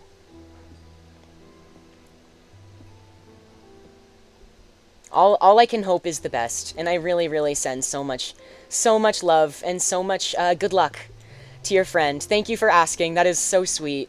I'm really glad that if any way I could be of support and guidance with my answer. It's not perfect, and it was very long-winded. Which I know is not the most helpful. I'm really glad that you gave me an opportunity to talk about it and that you asked. It means a lot more to me than you know. I might make this clip and edit out the dumb parts so that it can be a useful resource to anyone curious, anyone going through it right now, or even just people who want to know, want to understand better. People who are trans and want to find that connection. Something that meant a lot to me, actually, a couple months ago, I found a fellow VTuber who I found her through a video that she made explaining her gender journey. It was a 42-minute long video of her just talking about what she went through and how she figured out to get where she was. If I can find it again, I'll link it whenever I clip this down. But seeing that as a trans man, literally about to be a year on T, far along in my gender journey, because I've been trans for 7 years. Like, I've known for a lot longer than I've been on T. Just even in that way meant so much to me. I cried like 3 times. Oh, I'm gonna cry thinking about it again. I'm an emotional man, if you couldn't tell. Comes with being in puberty actively. But like watching that video for me was just, it's so whole. Seeing another trans person who has made it and knows the individual they are, gendered or not, knows who they are. And everyone, something funny my coworker told me. So my coworker really likes to talk about humanity and respect between identities. We've had a lot of conversations in my workplace because I work in luxury sales. It's not super duper common to find, like, trans people are everywhere. Trans people work everywhere, but it's not super common, especially in suburban areas, to enter a working establishment and see a trans person who is working their real adult job. It can be hard for trans people to get employed, and it can be really scary for a trans person to be in a place of employment. And my coworker is a 50-something conservative woman. She doesn't mean that politically. She's not, like, identifying herself politically as conservative, but, like, her lifestyle aligns that way. But she has such strong beliefs about respect within this workplace, regardless of understanding. And she shared this idea with me. She told me, what I see is a human when I speak with you. She holds a lot of respect for me and the people there. And she shares a lot about, like, her personal life experiences, and it means a lot to me to hear from other people, especially people whose lifestyles I don't understand completely, you know? Like, I'm so happy to hear about the lived experience of someone who identifies their lifestyle as conservative, because that's a lived experience that I may never understand. Although I can, like, be understanding and or, like, sympathetic about. Like, that totally makes sense to me. Just everyone lives differently. It's none of my business. She expressed to me, "You are a human being under construction." And I said, "Everyone's under construction in their own way." And she said, "Exactly." And that's the thing about it, you know? Sometimes you see another trans person who's in their journey. Either they're very well established, they know what they're doing, they're on hormones, they are getting ready for surgery, or maybe they're 50 and completely living in stealth, you know? Everyone is under construction in their own way. It doesn't matter how established, and we are all human. It means so much to me to hear about others' stories. Very, very sweet. So talking about it is important to me, and I thank you for sitting through my whole long-winded answer, because it's important to me that I'm able to express everything with the nuance and intricacy and sensitivity that it deserves.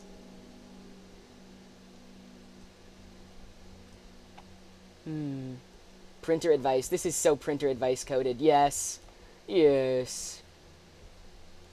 I've got to catch up, because I was yapping for a long time. I wasn't reading chat. Now, this is my dog's bark. The dog bark, I think, is a new sound that I'm unfamiliar with. So it's kind of catching me off guard. Every time my dogs bark, I get a little freaked out.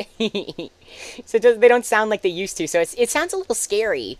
Or maybe is that the sound they make when they're hurt? Because I know one of my dogs took a little fall damage. Only thing I'm going through is brick walls. It hurts very much. But I have to, because I'm very strong. I can't tell if you're making, like, a joke about a physical experience of busting through brick walls, or if that's a metaphor, but regardless of what you're going through, I believe in you, and I'm glad that you identify yourself as strong. It's good to acknowledge that. Going through brick walls, be them physical or metaphorical, takes a lot of work, takes a lot of strength. Everyone's under construction. Everyone has their demons. Everyone has lived their life. Something people don't acknowledge enough is that every lived experience comes with challenges. You will find, like, world's most #1 privileged, rich, white, able-bodied man ever, right? Cishet, completely living in luxury. It doesn't matter. I don't care. That lived experience comes with its struggles, and it's not always about and or related to privilege and identity. Identity politics, single-handedly responsible for so much division in this world. On both sides. It's not just a Republican or conservative thing. Identity politics this is a village I've already been to. Identity politics on all sides of the political spectrum have single-handedly done so much more damage than good for unity. Because you can talk so much about how one group of people has it the worst. All you're doing is putting that group of people in a box where they have to be doing the worst, you know? And I'm not particularly worried about who does and does not want to hold sympathy for a cis-het, rich, able-bodied white man, right? I don't care. It's none of my business. It's your own personal life and battle to toil with. But focusing on the identity politics instead of what we can be doing to collectively create unity is so unhelpful. And this comes back to like niche internet discourse, specifically on queer discourse. People are so obsessed with tearing certain queer identities apart. People are so obsessed that we lose the battle in the first place. The existence of queer people who are transphobic is antithetical to the idea that we are human. How are you going to be, as a gay person, right? As someone who identifies as a man loving men, how are you going to look me in my eyes and tell me that being trans isn't real? Because at this moment, in this day, I can assure you, you would not have the right to be married without the trans women who started Stonewall riots. I promise you. I promise you, all the queer, all the lesbian and gay TERFs who hate trans people, you would not be allowed to get married if it weren't for trans women. So sit down and shut the fuck up. Shut up, that's all I can say. That came from a deeply hurt and emotional place. And I think that's probably just about the most real emotion you're going to get out of me while streaming. I hope that wasn't jarring, because I know I don't typically portray myself that way, but that was a moment of emotion and genuine belief and standing that I think deserved my honest emotional reaction. So yeah, I'm not apologizing for that. I just hope it wasn't jarring.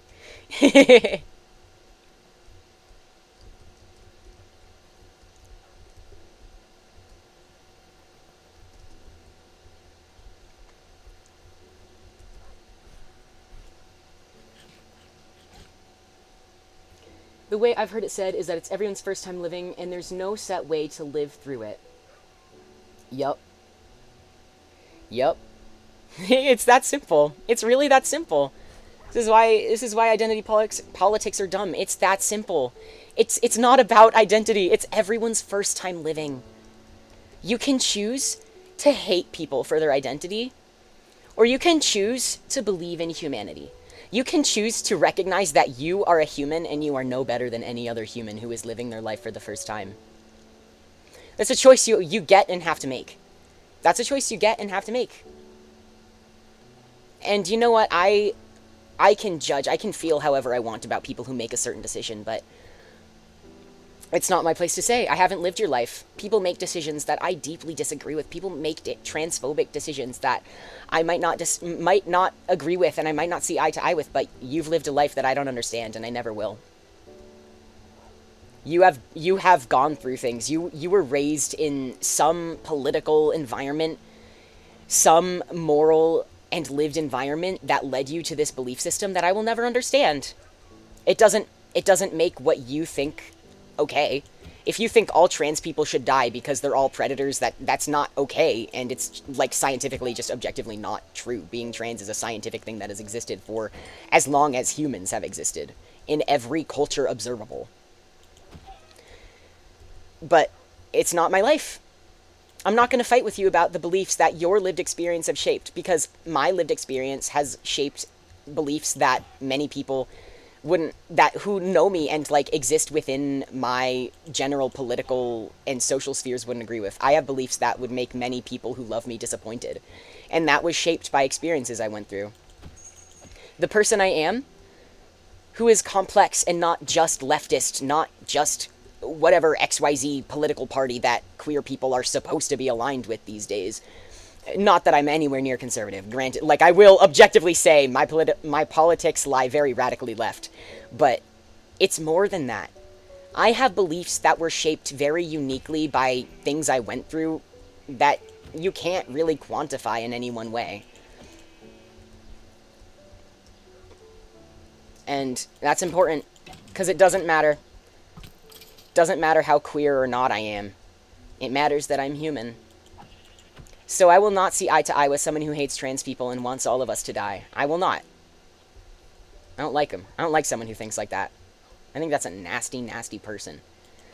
But I will respect that they are human, and that they've been through things that cause them to feel that way, that I will never understand. It's just how it is. It's that easy.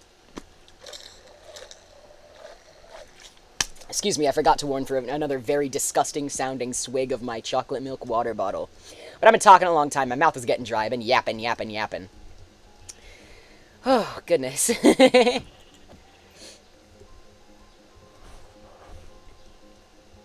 slaughtering all these animals.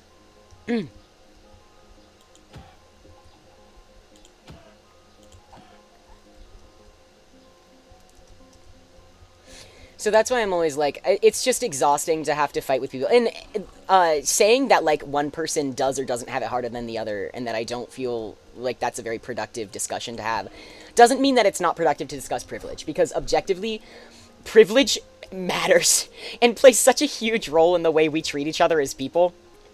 I don't at all mean to disregard that in a way of, like, lived experiences is harder for one person than the other, because objectively, minorities are gonna have it harder off. I'm sorry, that is the way society has been taught to function. That is the truth.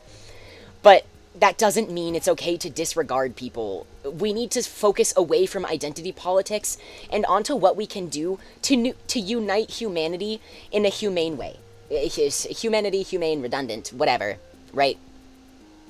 I don't care. I don't care. I really don't care. It's time we start creating humanity instead of dividing it. And not that what I say on my silly little Minecraft stream is any major political contribution, but that's just, like, I'm just sharing my personal beliefs now, because we're on the topic of transness and identity. And that's just something I happen to care about. I happen to care about the way identity politics divide instead of heal.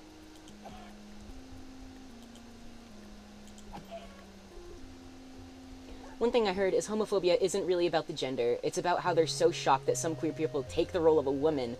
Like, what the heck? That's not a bad thing. Exactly! It's actually so funny. This has roots. This might totally be misinformation. I don't remember who told this to me or if they were a liar.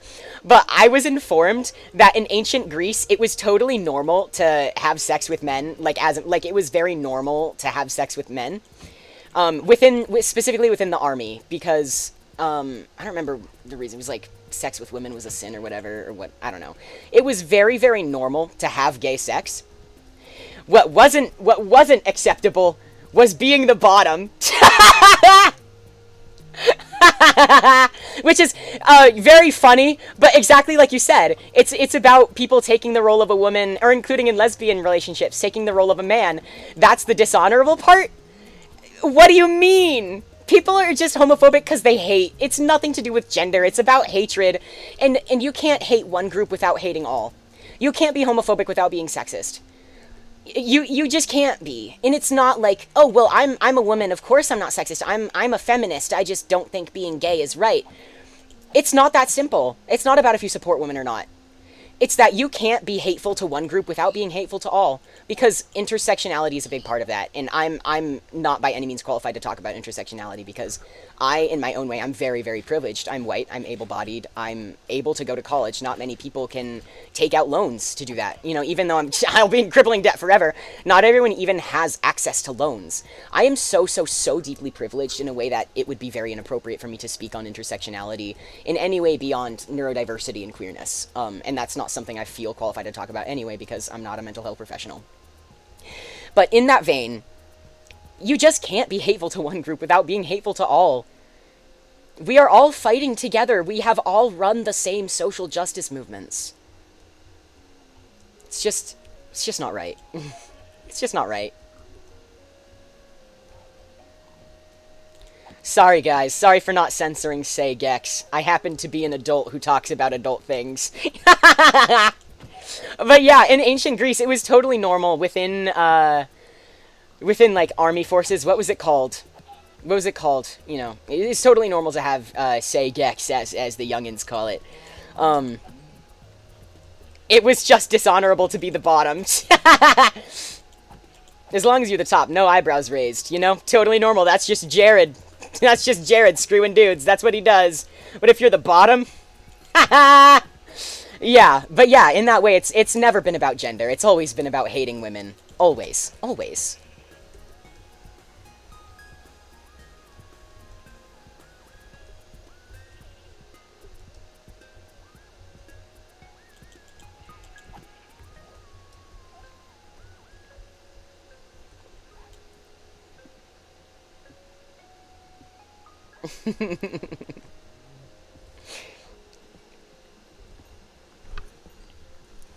Alright, this is your 3-second chalky milk counter. I'm about to take another disgusting swig. Actually, I can just mute my microphone. 1 second.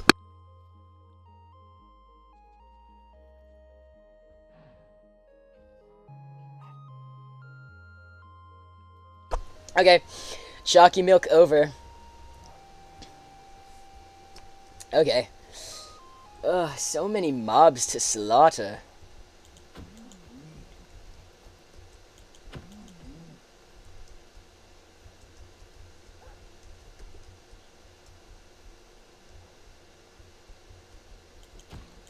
But yeah, I definitely like to clip this stream down, but now I'm feeling like I've said a lot of things that I'm really passionate about.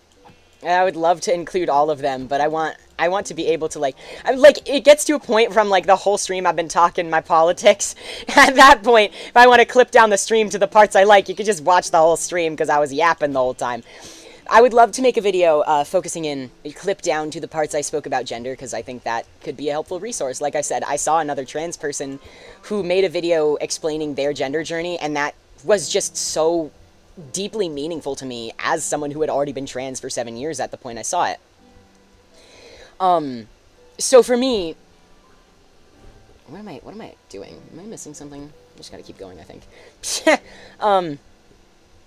So I'd love to clip that down as a resource, but I wonder how much I should include, or if I might want to do a bunch of mini clips of me talking, me yapping, especially on the front of. I don't know. Never mind. I'm not really qualified to talk about politics. This is just my personal beliefs from, like I said, the lived experiences I've had. You know, growing up trans in a TERF household certainly hardens you up. Certainly teaches you a couple things about the world. So for me, it's where a lot of this passion and emotion comes from. Okay, my pups are gonna have to do a bit of a swim, but that's okay. I believe in them. VTuber's neck just like bent in half for a second. Yeah, it does that. It's my tracking. I'm gonna work on a new model soon, but there's only so much I can do about the tracking. I'm going to try and play around a little bit with VBridger to make the facial expressions a little bit more expressive. It is redundant. I want to learn VBridger. I'm sure I'm capable of it. I just don't know how to run the tech for it, how to incorporate it in VTube Studio. But the current model, it's, you know, I put my work into it, but I have more to add. It's hard because a lot of VTuber functionality is reliant on the user rather than the rigging. I mean, the rigging comes first, that's the important part. But a lot of the time, someone will spend thousands on a perfectly fully rigged model and then not use it to their full advantage. For example, I do that. Granted, I haven't spent thousands on my model. I only spent a couple hundred in lessons learning how to rig. And that was a good experience. It was objectively a skill I gained out of it. Now I rig my own models, and they have full motion. All of my models take full advantage of all the available VTube Live 2D parameters. Like, all of my models objectively very thoroughly rigged, and a pretty high threshold of quality for, quality for my price, I'd say. I charge very, very low compared to the skill that I have. And I know I should be charging higher, but, like, no one's buying them anyway, so it doesn't really matter. If I could make that price lower to entice at least one person, you know? That's besides the point. People will spend thousands on nicely rigged models and then stand still the whole time. Your model looks nicely animated, nicely rigged, and nicely moving when you take advantage of the full range of motion. That's not accessible to me at this time, mostly because of my setup, my resources. For context, I stream from my bed, on my belly. I'm laying on my belly as we speak. My head is in view of the camera for tracking purposes, but I'm on my belly, just in my bed. I have a desk, but it's not realistic for me to keep my computer there. So my laptop is hooked up to 5 million things. She's on life support. She's quite old. She is plugged into the wall 100% of the time because as a gaming computer, it's pretty standard that she has about 2 hours of battery life. That is pretty typical, especially the price I paid for her. She was about $800, which is not a lot, but for her specs, which at the time was what I needed. Nowadays, I need something a bit more powerful, so I would love to someday invest in a better gaming computer, gaming laptop, whatever I end up coming across. But for her specs, she was an absolute steal. With that price, with that steal, and with the nature of gaming laptops, her battery life is 2 hours. She is plugged in 100% of the time. I had to get really creative during the school year. I couldn't take her to classes. I would if it was like really important. I would just take the charger with me. But that would mean unplugging. I have a million things plugged in. I have a Wi-Fi adapter because her wireless card is broken and she can only get access to Wi-Fi through she can only get access to Wi-Fi through this wireless adapter, which by the way includes I can't use Bluetooth with this laptop, which sucks. So my Bluetooth headphones are plugged in. Oh goodness gracious. I can't take the dogs through this one. I'm going to have to go around. Although I want to sleep first. I have my headphones plugged in. It's plugged into the wall. It's charging. It's plugged into a power surge protector. To be specific, we want to get technical with it. She has her Wi-Fi adapter. My microphone is plugged in. My computer mouse is plugged in, and also just for whenever I switch over to drawing, my drawing tablet is also plugged in. There's so many things that are just constantly attached to this laptop. It is not in any way convenient to take it with me. The driving force, of course, being the battery life and the Wi-Fi adapter. But, like, some days for class, if it was really necessary, like, there were some days during my screenwriting class that I had to take my laptop because we were, like, just objectively having completely silent, working with your screenwriting software classes of just functionality. So there were days I had to take the old girl on life support, booting up old reliable. And why is my dog not... Hello? There we go. Booting up old reliable in the middle of the classroom, right? This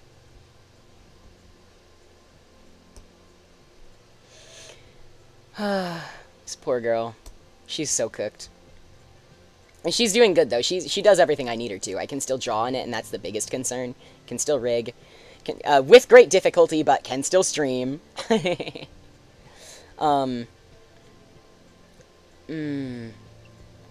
But yeah, it's due to my setup that I don't make the best use. And granted, even when I did do it at my desk at school, I wasn't making full use of the range, which is my own like lack of awareness of where I'm at and what I'm doing. Spatially, that's on me that I don't make the greatest use of my model. But when specifically when I'm at home, if I turn my head to check chat or if I lean to take a little sippy of my drink, as I always announce my daily hydration at the beginning of each stream, right? Every time I take a little sip, you have to bend over away from the laptop, and it fully snaps my neck. This has been an ongoing bit for me. This is not like a channel thing, but I have edits on my account from like 3 years ago, back when I pre-debut streamed with my chibi model, using that Eminem song like "Snap Back to Reality" over my model just absolutely breaking its neck. It's so funny. But it just does that. And that's because little old me is playing Minecraft on his belly. There's pros and cons to both playing at desk and playing on belly. Neither are comfortable, so it's a compromise of which kind of uncomfortable I'm doing. I would say playing at my desk is a bit better, being a pretty like, well, not classically, but fairly, at least in some ways, trained choir student for the time I was in middle and high school. I'm very good with posture. That's just like drilled into my functionality as a human being. But come here. So for me, sitting at a desk is just in general better for me. There is also, though, the issue of I'm a very large-chested person, so any kind of sitting position eventually strains my back. My back is always sore. So leaning on my belly alleviates some of the back soreness, but it also makes my body sore in general. Lying on your belly too long doesn't feel particularly nice, you know?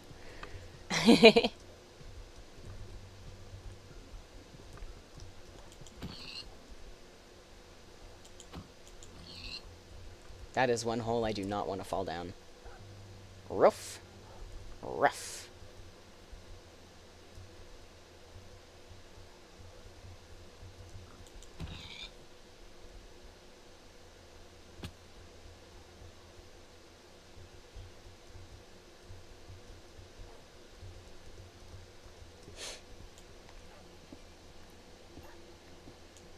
How do you get your number one back? I don't know. I don't know. I'm sorry. I don't know what's going on, like, ever. I have no idea what's going on. I'm actually quite impressed with myself. I was able to talk so much. What just happened? Did a fox fall and hurt itself? That's so sad. I'm quite impressed that I was able to talk all those politics without my meds. That was... I kept getting off track, but, like, all of it was important, and yet I remembered all of it. So, that was a very hero Princey moment. Princey hero moment of getting to speak all of that, and I did go off track, but I got to the point eventually, and I said what I wanted.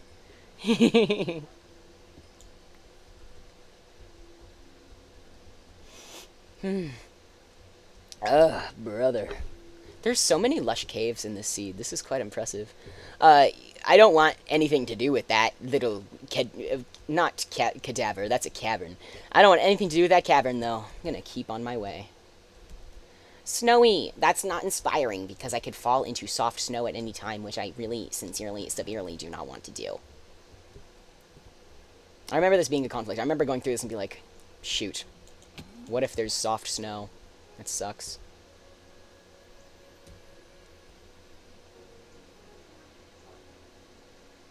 Next time I go exploring, I'm gonna have to get a good old look into that pond over there, over yonder. Gotta fill out that corner of the map. If I can get to it today, I will. I have, I started stream at 12. I have until 4. I only really intended to go until 3, because, I mean, like, 3 hours just happens to be a good gaming session for me. Especially Minecraft and Pressure would be 3 hours. Minecraft sometimes running up to 4 hours. So, like, should I still feel comfortable and energetic to stream after 3 hours? I'll do it. Which gives me, by the way, it's 2 p.m. for me right now, so that gives me 2 more hours. Should I wish to utilize that 4th hour, but if I'm... Okay. Because, okay, all I had for today's stream was getting wood done. I might want to get more wood, though, when I get back, so that can be, like, my next goal. Hey, stop this. Stop this madness. Oh, thank you. If I end up finishing this loop of the map and getting my pups back home, get my downstairs area to a place where I want it, and get more wood to an amount that I'm comfortable with, I might go and fill that pond over yonder. Totally stream the 4th hour, your gym podcast. Low-key down. I'm down. I'm, like I always say, my biggest honor is to be background noise. You're welcome to listen to me play Minecraft. It does happen to be sometimes during the 3rd and 4th hour, which, I mean, like, by how long I've been streaming right now, we're entering the 3rd hour at this time. We're entering the 3rd hour right now. So, sometimes it kind of slows down, but I'm feeling good right now. It'd always be like, guys, I'm feeling so good, I'm totally down to stream for another hour, and then I go dead silent for the rest of the stream. So, you know, it's a gamble whenever I get tired and go quiet. But, you know, I'm feeling comfortable and happy and proud of myself. It's like I say, like, I value streaming as a hobby and commitment of mine. I schedule myself streams even when I don't want to, because this is an important commitment to me. It's my passion project. Even when I don't feel the passion, like, it's my passion project. Sometimes you have to get yourself motivated. Sometimes motivation doesn't find you. Sometimes you just have to follow through on your own commitment. And that's hard. Not everyone can do that. But I've worked so hard on my VTubing journey. I've worked so hard on this. Sometimes you just gotta make yourself do it. And that's okay. It doesn't mean you've lost all passion for the project. It just means you need a little break sometimes. And for me, that means I'm right here. I'm chilling out. It means I'm doing all the best I can, and I'm having fun. But I forgot where I was going. I forgot the point of me talking about the passion part of it.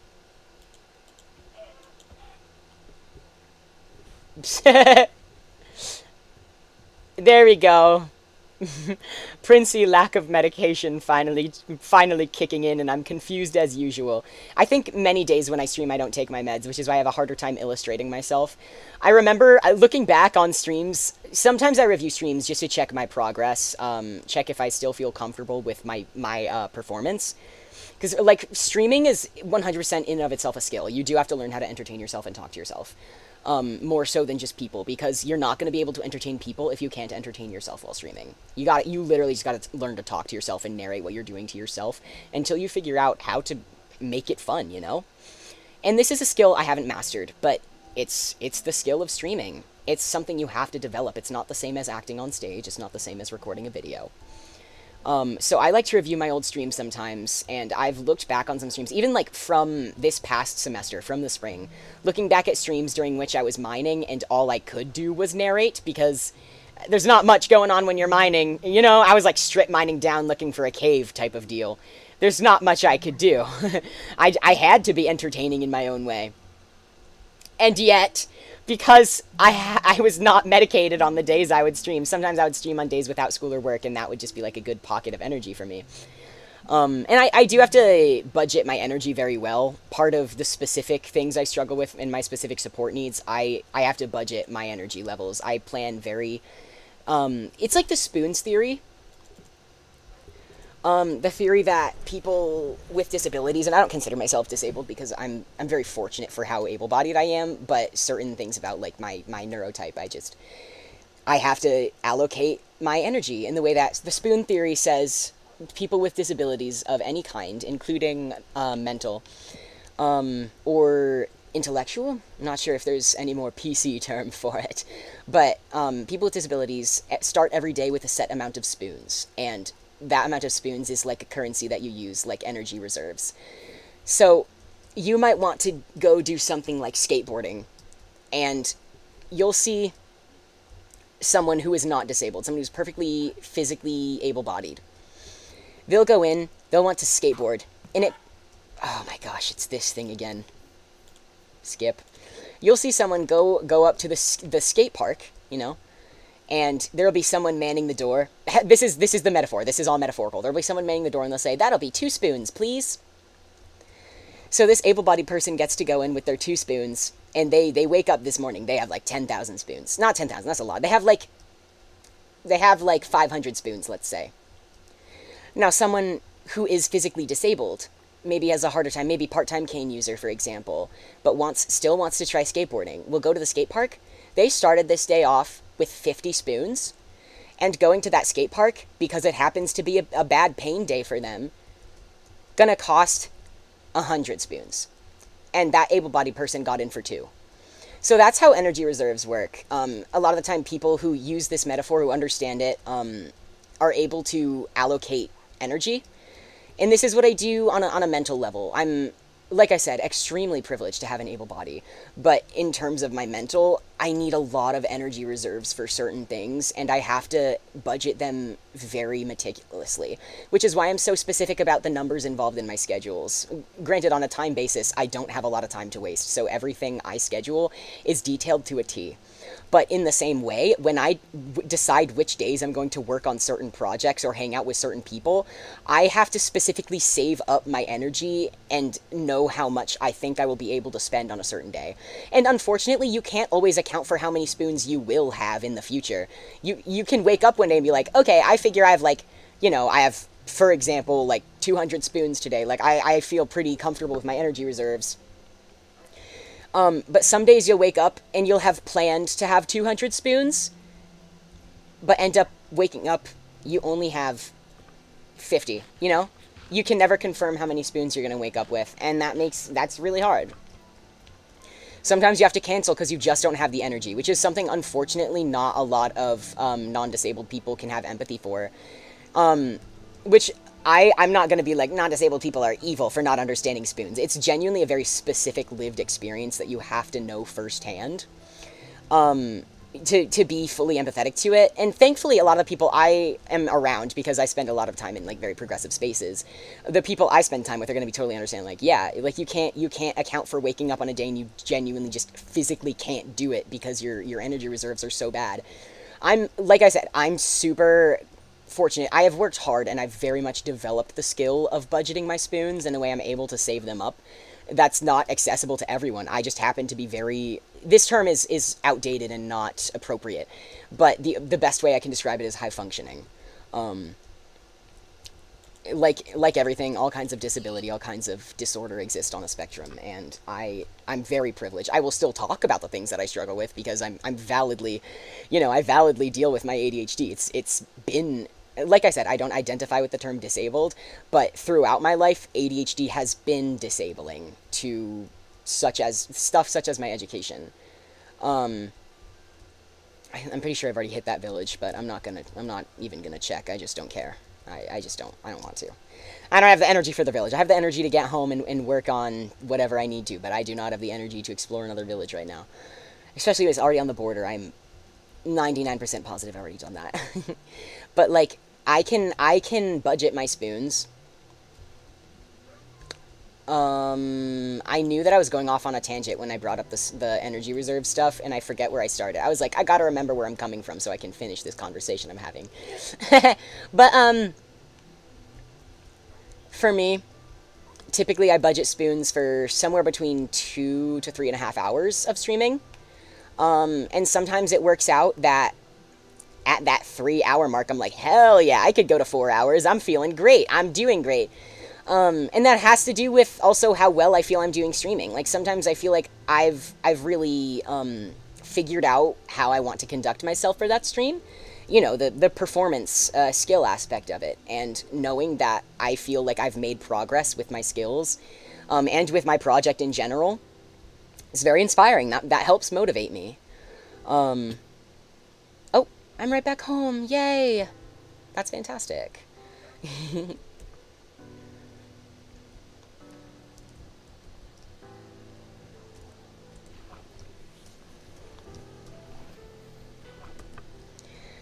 But yeah, that'll be like, sometimes I'll be like, yeah, I could go for another hour, and then halfway through I run out of my energy deserves and go quiet. There's only so much you can do.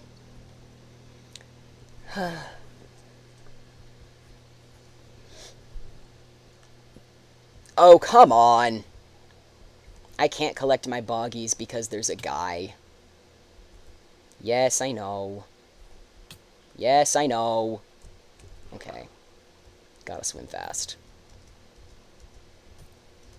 I want to go after that guy. Like, I would be interested in attempting to kill him. It's just I have a lot of stuff in my inventory, and I'm pretty sure I would get killed at least twice in my attempts of killing him. But once a drowned kills you once, you're cooked. Like, effectively, because you'll try to go back and get your stuff so that you can use your tools to get it back.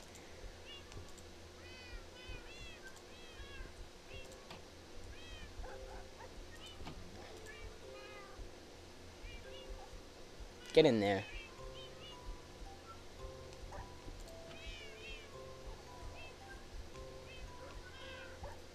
Move it!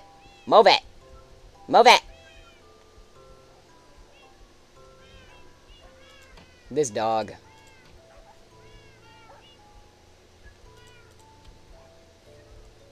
This dog's so disobedient. Come on, dog. Why? Why are you like this? Why are you the way that you are? Okay, fine. You can sit outside. Come here. Yup. You sit on the deck. Good doggy. Okay.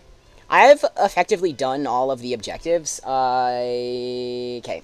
Okay, what I want to do, I'm going to get more wood, and then I'm going to work a little bit more on the downstairs. If I'm still feeling energetic by the time I'm done with that, I'll go in for another loop around the map and fill in that pond that I missed. I've got some stuff in my inventory to sort out first.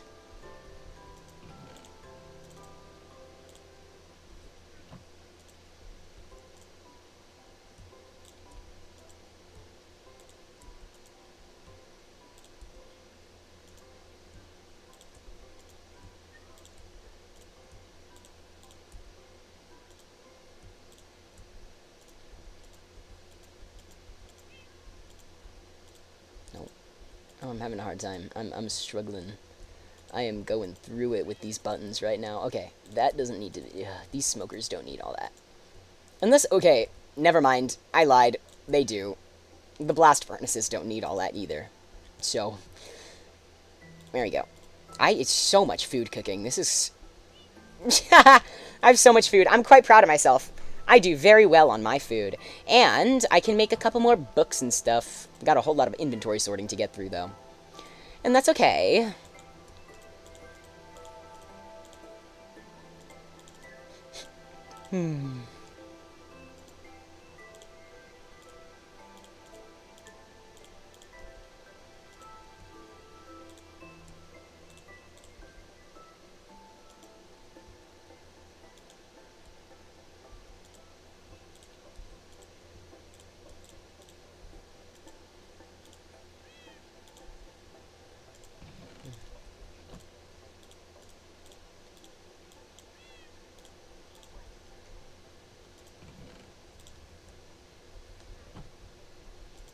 I know lodestone is good for something, but I don't know, and I don't really care enough to find out. Okay, the wool is ready for banners, honestly. I'm gonna need some more flowers, so I'm gonna make it an objective on my next run around the map to do flowers. Okay, so I'm going to just update my objectives just to make sure, oh, yeah, I'm gonna update my objectives to make sure it's all set for next time. I honestly am not expecting that I will want to do a whole lot more exploring around the map today. I'm not tired, I'm actually feeling pretty good. I feel very, very happy with where I'm at right now. But I think I want to get wood, and that'll be a really easy, like, menial chore for me. And then I'll spend the rest of stream figuring out the downstairs. I feel like that's an appropriate progression of this stream. And then next time, continue exploring and collect flowers. I believe next time, like, one stream in length is more than enough to finish up this map. Maybe not more than enough, but I think, like, the length of one stream that I can conserve the energy for is about... I'm gonna collect all the sugarcane. I think that's just a perfect length to fill in the rest of this map. I just think that's a good way to go. And also, I think I can do that in one go. It's typically, for me, what I remember about mapping, and I might be misremembering, it's been a long time since I've, like, really dedicated myself to mapping like this, but, it takes, like, one amount of time, it takes, like, one loop around the map, to get the border, and that's one singular trip, and that'll, like, totally mess up the inventory. That's just gonna absolutely cook the inventory, so you gotta unload. And then, the next time, you can do the rest of it in one go. Like, you do the border in one go, and then fill it in one go, and that has been... It's doable in terms of inventory space. Like, you could do it in 2 goes, but I think it's perfect if I did 1 go for the border, 1 go for an inner loop of it, and then 1 go to fill it in. I think I can finish this map in 1 go next time, and I will... Well, okay, collecting flowers is going to make it hard, so they might have to be 2 separate objectives, but regardless, tomorrow, or not tomorrow, definitely not tomorrow, for next stream, exploring, and whether I do it on the exploration or after, collecting flowers is a very reasonable goal. And after I finish this map, after I finish this map, I want to go mining again and beef up my mining resources. I want many more diamonds before I commit to anything serious like the nether. And granted, because I like to progress as slowly as possible, I'm also going to add flint and steel in there. I need to get flint. Oops. Enter, get flint. Excuse me. What was I saying? Oh, yeah. Before I go to the nether, because I like to take things slow and make sure that my base is as beefed as I want it first, does lodestone attract compasses when you're in the nether? Is that what that does? I think, well, there's something you have to do. There's, like, a specific process. It's not easy, if I remember correctly. But it involves lodestone or something in the nether. I know lodestone is for something in the nether. What am I... Hold on. My train of thought. Train of thought is all over the place. Chat, I didn't take my Adderall. What do I do? What do I do from here? What am I doing? And now that I have more obsidian, I can fill in the corners. How awesome is that?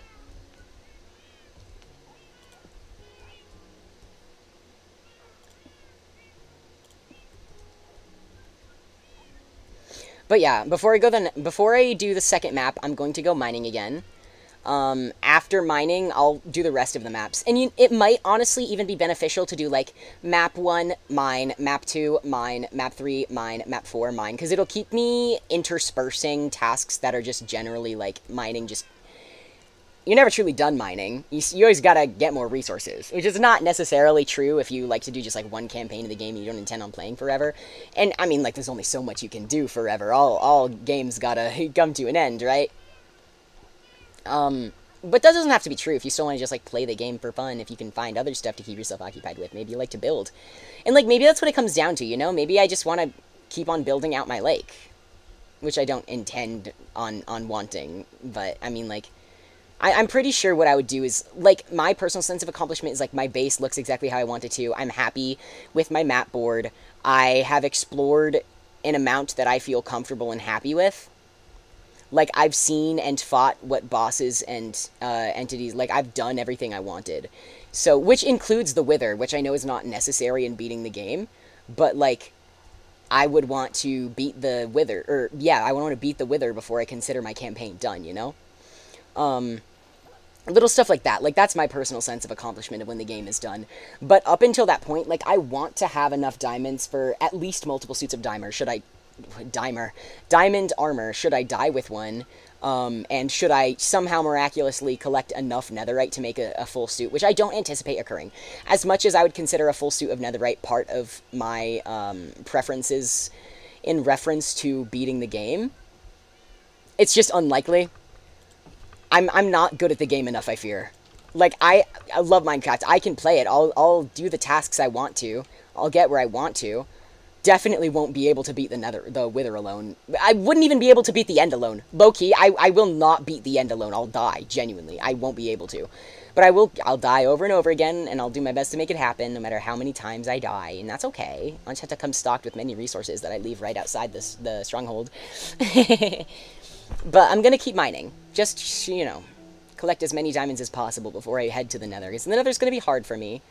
Both on a game progress level and on a PvE level. I'm not very good at this game, like, in general, the functions of it. I'm just not good.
I got distracted and forgot what I was doing. My bad.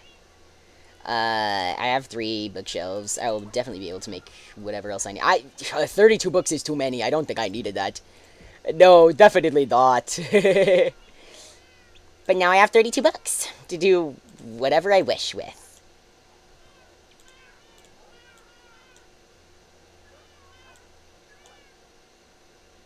One, two, three. 7. Okay, I can make 7 more bookshelves. Is that enough to fill in the second row? Because that could totally be chill. I don't know if I'm going to want this row empty, but I mean, only thing left to do is try. I have the resources necessary.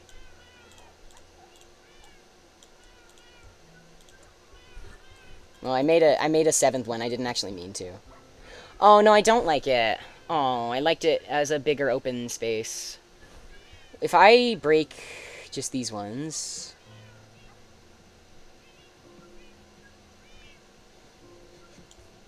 I think this is fair. Honestly, yeah, this is honestly a vibe. This, I can...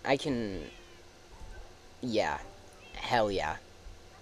I'm gonna need, though, I'm glad I left the lanterns down here, because this is gonna be a little bit of lighting for my work area. Look at that, that's so cute. This is so cute.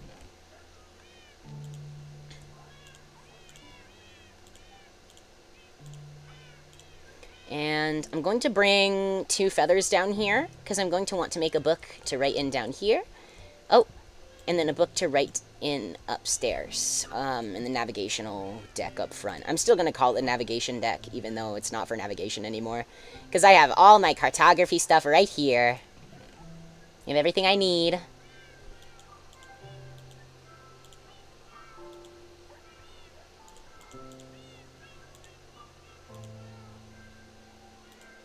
Okay, just a little bit more inventory organization to do before I move on with wood and...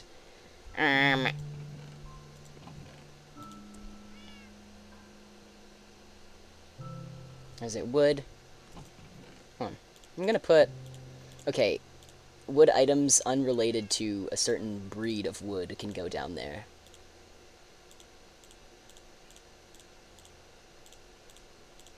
And I'll do logs and planks up there. There we go. Okay, that's a nice little organization tactic. I had people first introduce me to, like, chest organization a couple years ago. Up until that point, I was just like, I had my chests for each individual thing. Like, I cared about them being separated.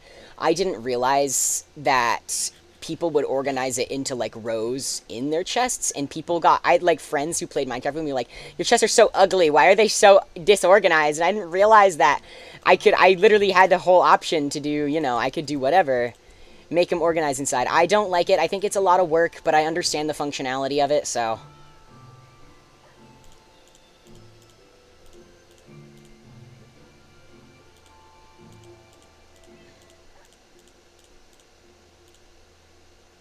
Okay, this is a terrible amount of food to be absolutely stacked with. I'll put the melons up there. Put these bad boys.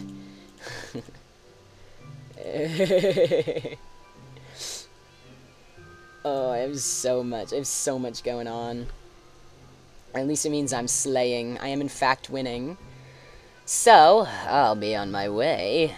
Gonna go get... Wait, I forgot I went back in. The reason was for more saplings. Yep, I need my saplings. I will planted them. I'm going to go... I'm going to collected more wood. If I can, along the way, I would love to get some ink sacks. And then I'll focus on decorating the downstairs deck for the rest of today's stream.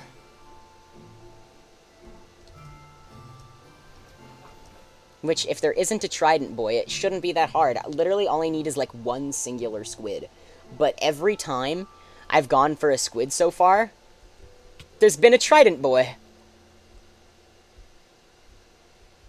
Why are there so many of you so close? That was weird. I know there'd be squids on the other side of the lake, I think. So I can get them on the way back. Alright, taking another swig.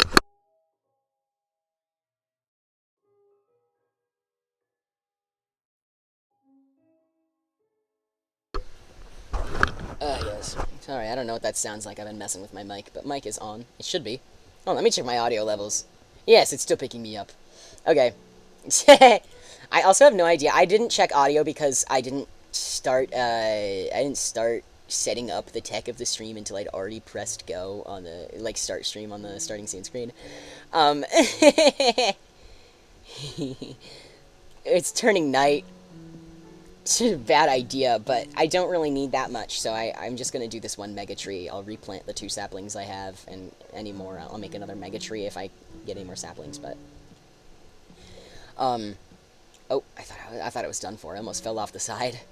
What was I talking about? Hee I forgorn.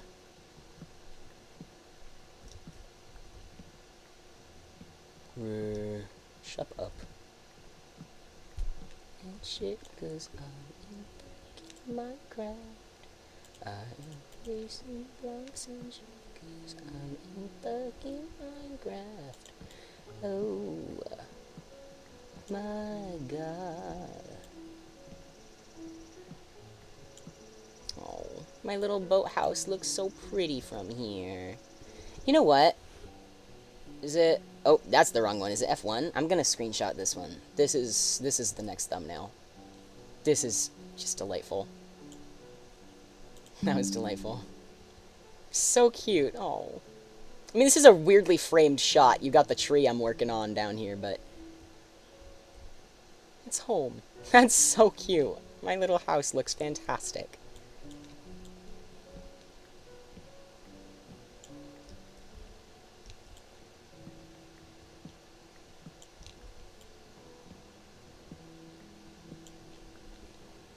I think I can place my bed and just take a snooze here.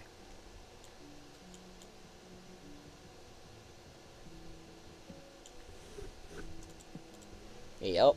If I spawn outside the tree and die, I swear. Look at that. All is well. I love my life because nothing bad ever happens to me.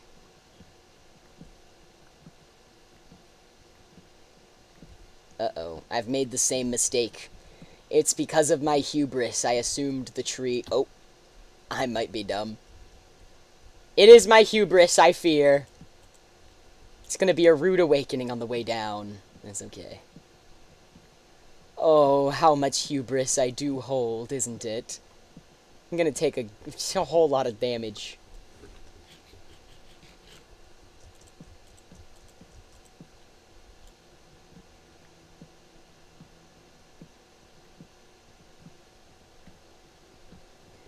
Speaking of thumbnails, you're right! Oh, you're right, Yukon, I owe you a thumbnail. You guys, we've got some excited collab stuff in the works. I forgorn, because I was like, after this drawing, and I didn't realize that this drawing in question would take me until genuinely 6 in the morning. I didn't get to sleep that night till 6:30. I will work on our thumbnail. Trust. Give me a minute. I'm gonna write that into my schedule. Right now, hold on. Hold on a second. I can do that.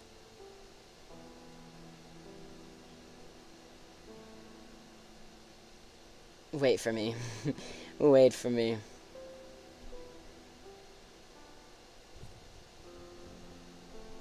I'll do that Monday.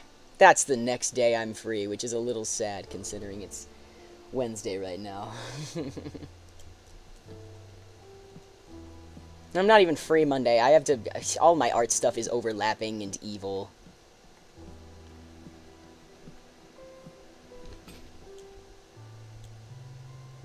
At least I was done with it.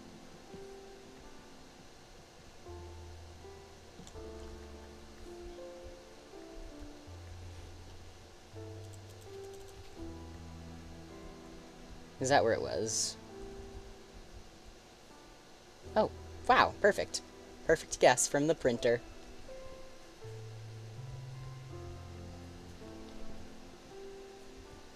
Oh wait, you know what? It's only 2:34. If I get off stream around 3, which I'm sure it's going to be around 3, I will do the thumbnail then. Yukon and I have a multiplayer world, and that's what we are working on. Which, that is going to be recording-based, requiring a bit of editing from the both of us. Which is exciting and also not exciting. The thing I like about streaming is not having to edit it down. And I love editing. Editing as amateur skill, something I love. I think it's pretty fun. It's very time-consuming. I used to love doing my stream clips. Like, I would stream for, let's say, an hour, 2 hours, 3 hours even. I would put it down into my editing program. Just absolutely... Oh, let me grab my feathers. Clip it down to just the parts that I found the funniest. Which wasn't always, you know... I'm an imperfect man. I'm not the most funny guy. But... I'm gonna give it 4 more. Yep. That's a valid amount of wood to keep. These... 1, 2, 3.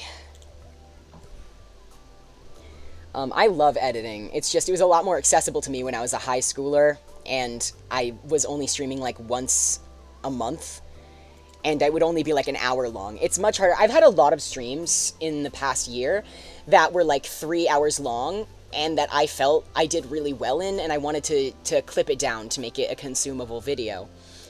Either that or like clips of just the funniest moments. But I don't have the time to sit down and edit a 3-hour video. I just don't. So, Yukon and I have been recording in like 2-hour sessions. I mean, we only did one so far, but that's the goal. That's the intention. Which I think will make it a lot more palatable again. So I'm excited. I'm excited for that to start coming out.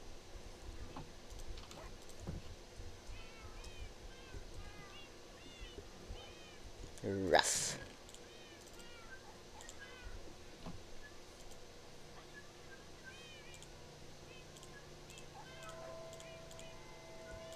No, I do not want your creepy music, Minecraft.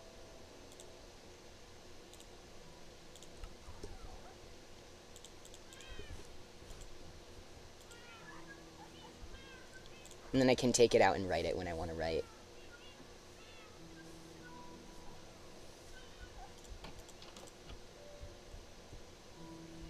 I didn't mean to come here. I meant to go up to the navigation quarters, I suppose. Nothing in those books, which is sad. I would love to have something in those books, but that is a venture that I may never get around to, because like I said, I do not have the time. Okay. So, last thing I'm going to do for this stream, I wanna get some more stuff down for what's going on in the lower deck. It's definitely over on this side. Completely empty, weird empty space behind the enchantment table. Really nasty. I could totally... No, I don't want to put cats back here, because that would be, like, neglectful, low-key. Crustacean quarter. I like that. I have some signs. I'm gonna call it the crustacean quarter.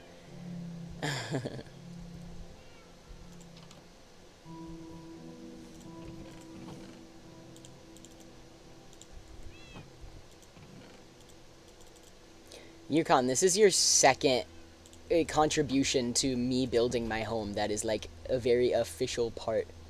Granted, this time it's like a silly little sign, and you know how I like to write little signs on everything in Minecraft. This is just a part of how I play the game, makes it funny for me.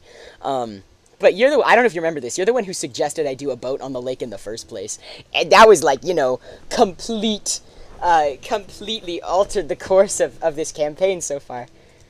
Crustacean. This might not be the right spelling, and I don't actually care. There we go. Oh, and yellow.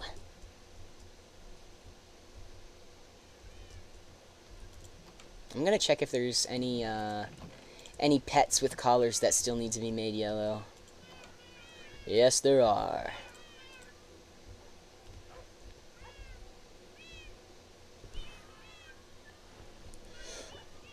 Liking yellow is genuinely my whole personality. It's my only personality trait. Okay. There's still... Yeah, there's a guy in the corner who needs to be made yellow.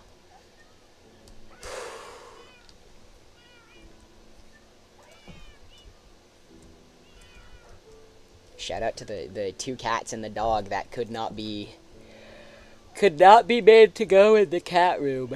The pet room. But yeah.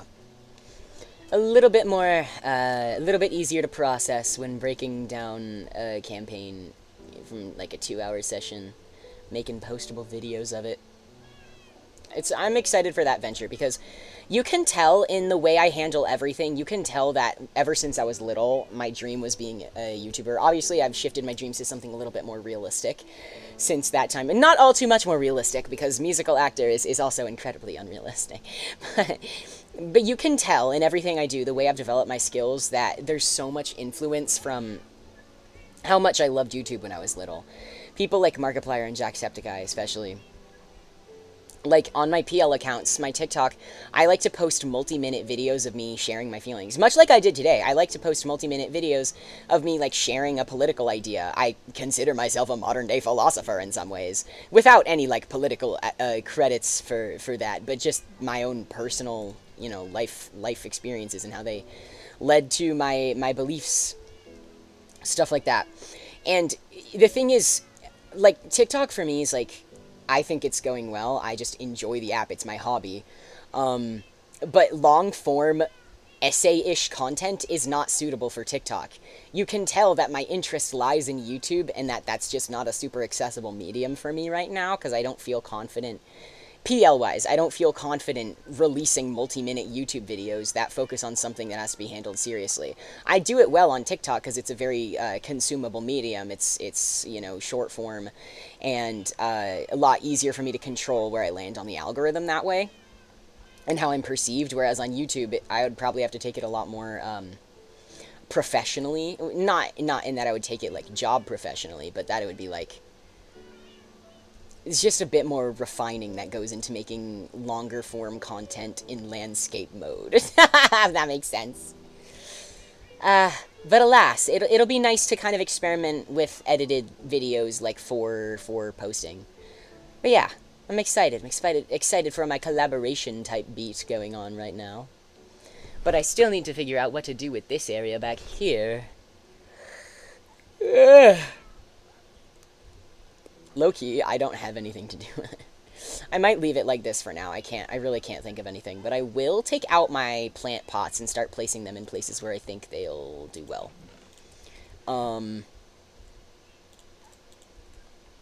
I won't start putting flowers in them yet because I need to collect more when I go. Whatever I do tomorrow, I'm going to need just more in general.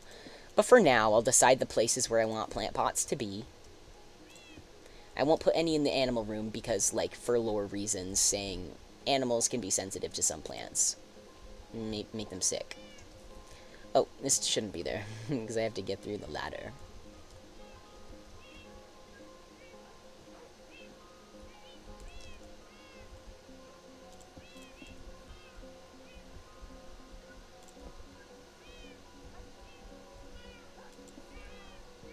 I think it would be dangerous to have something like flowers so flammable next to Nether portal, but this is not real life. I can do whatever I want. Okay, and down here, plant pot. Plant pot. Inside, none in here. I don't want to make anyone sick. Pew. Pew. Pew. Pew.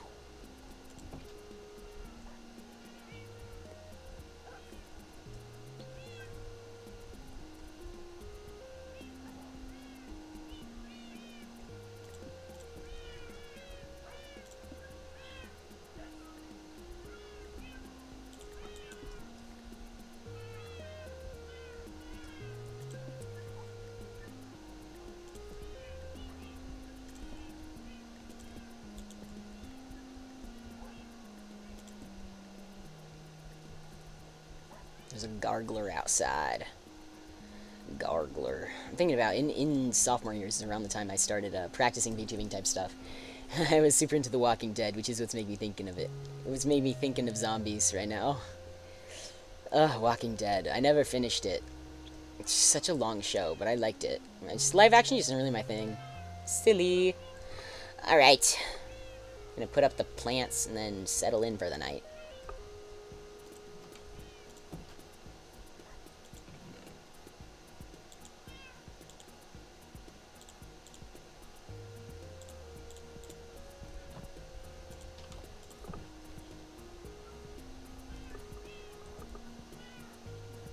I like this side, though. I like how my room is going. I'm sure there's more that it would look nice if I added, but, like, what I have right now is not bad. I like this. I could go up the wall with more bookshelves, but I don't know.